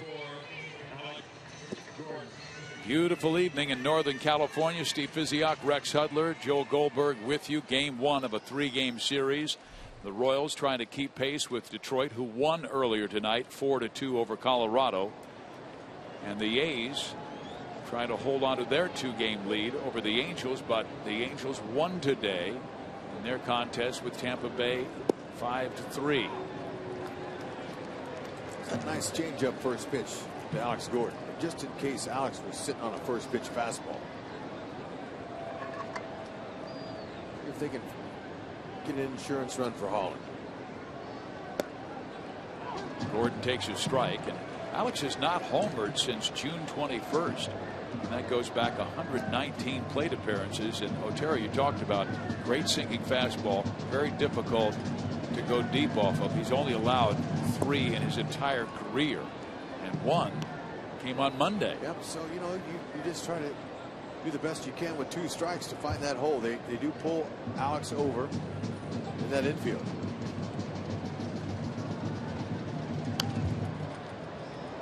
Ball was on his hands, but he tried to flick it to left field.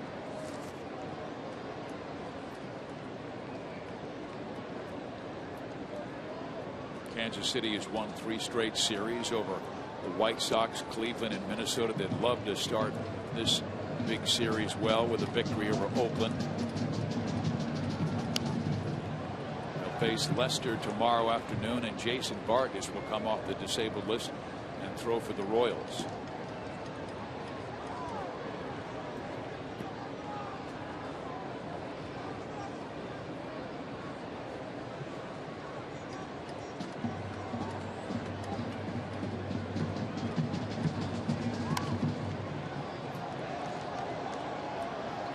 There is Vargas.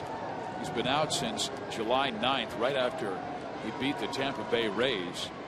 He suffered an appendectomy and had to have surgery down in St. Pete. Boy, he has been very good for Kansas City this year in his first season after signing a 4-year deal. And Alex strikes out swinging against Otero.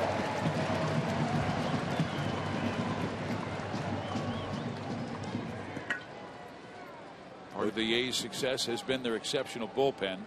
They have a .293 earned run average and .098 in their last 7 games. Holland getting ready.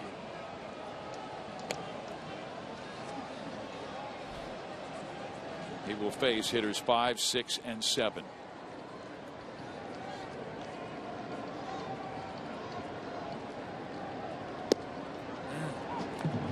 The thing I'm noticing about Otero is, you're known as a sinker baller, so hitters are looking down, and you surprise hitters by coming up like he did with Gordon. Surprised him. High fastball. Jaso getting beat up tonight. Boy, is he ever. He has taken foul ball after foul ball, and there's a reason the old-time catchers used to call it the tools of ignorance. Who would ever go back there and catch? Salvi's telling him, hey, look, I totally understand. Sorry about that, partner.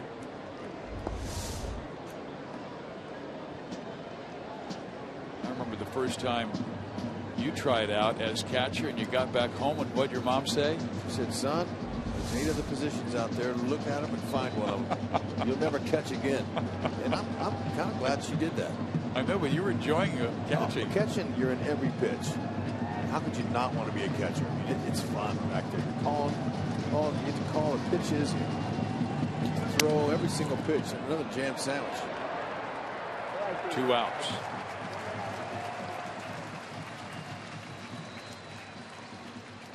One mistake has been made in this game. It was a pitch middle of the plate to Raul Ibanez, and he hammered it out. Well, we've seen some great pitching tonight in the clutch with runners in scoring position. So many times a runner at third or first and third with nobody out or 1 out.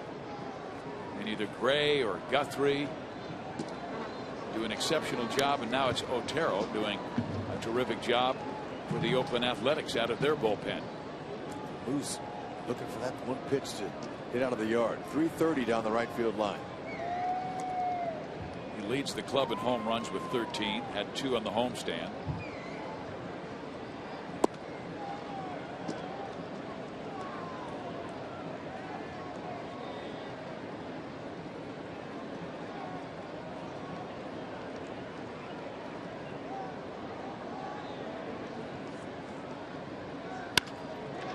It's a shot to center field. It stays up for Fold and kind of knuckled towards him. Mike mad. A solid line drive didn't come through, so his job played defense for that man, Greg Holland. Hammer time.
recorded his second save in as many days last night, recording a 1-2-3 ninth to close out a 6-3 win over Minnesota. It was his 29th save. He is right behind Seattle's Fernando Rodney for most of the American League. Rodney with 30, Greg Holland with 29. He can tie him by wrapping this one up as they'll face hitters 5, 6, and 7. Jed Lowry, Stephen Vogt, and Josh Reddick. Ball one.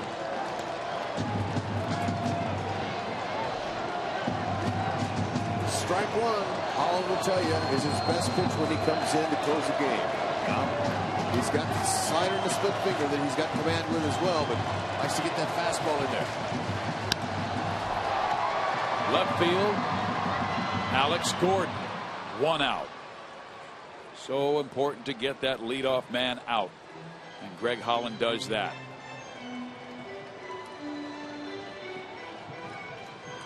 Please stay with us because Joe Goldberg will be along for the Bullet Bar post-game show.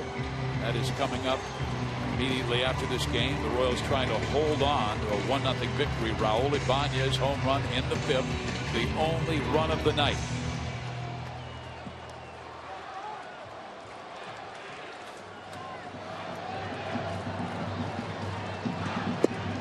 Strike one.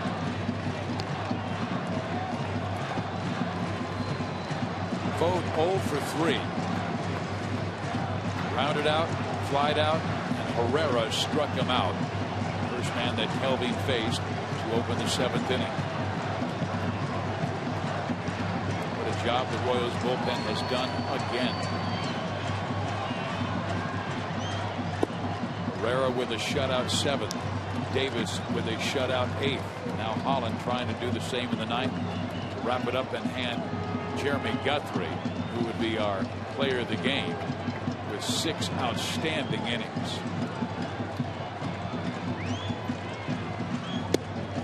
Just high.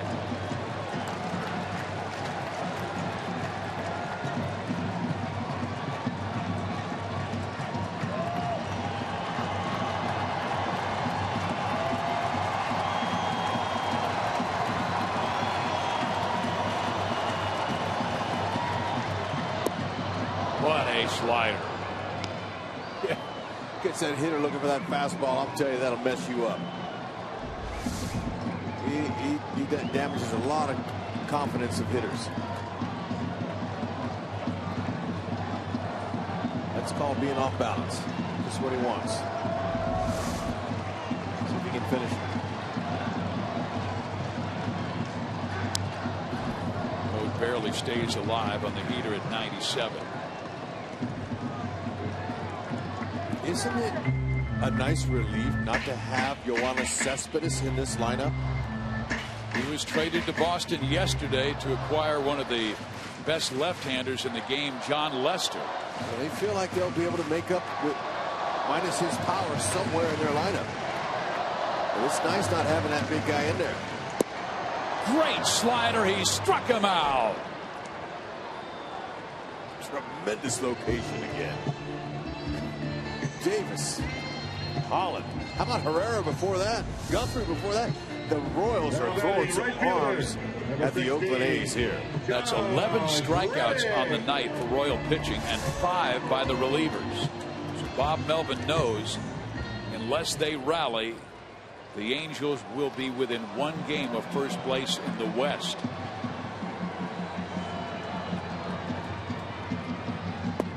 Slider, strike 1. Boy, he has exceptional movement with it tonight. It's working good. It's a guy guessing first pitch fastball. They're trying to jump on one. Reddick has power. 2 years ago, he belted 32 home runs. You wonder where a guy like that gets it. He's not very big. But watching him in batting practice, I can tell you he's got great hand speed. That's where he generates bat speed. Hands.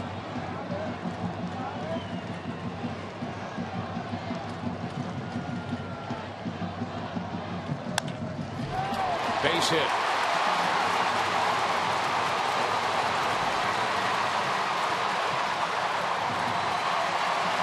Reddick to second base with a double with 2 out. Boy, nice play off the wall by Lorenzo Cain. He came up throwing. One hopper. Escobar acted like the throw wasn't coming in the last minute. That ball appeared, but Reddick just underneath it.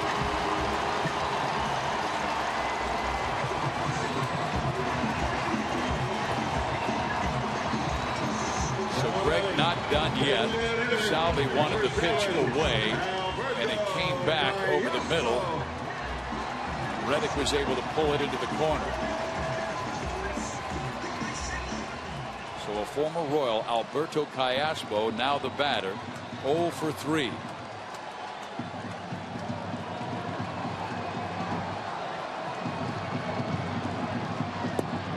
He is a career .311 hitter against his old team.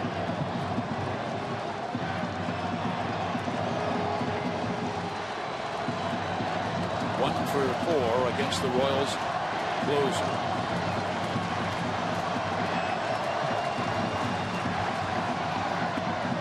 Wow.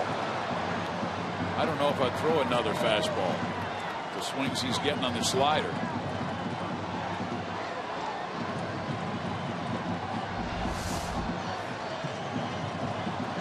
And Greg has said many times, I have tremendous confidence in that pitch because of my catcher. He'll block anything in the dirt.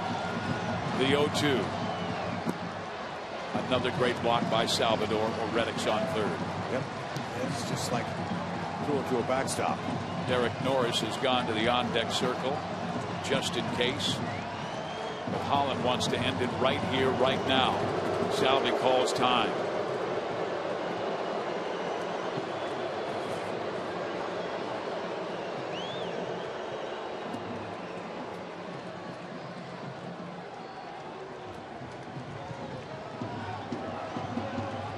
One strike away to win this first game, and it would be a doozy if they could.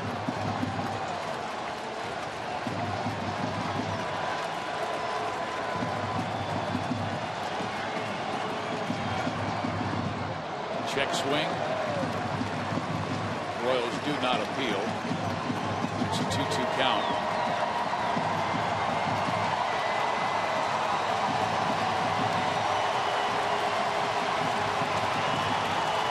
Sellout crowd in the Coliseum on their feet.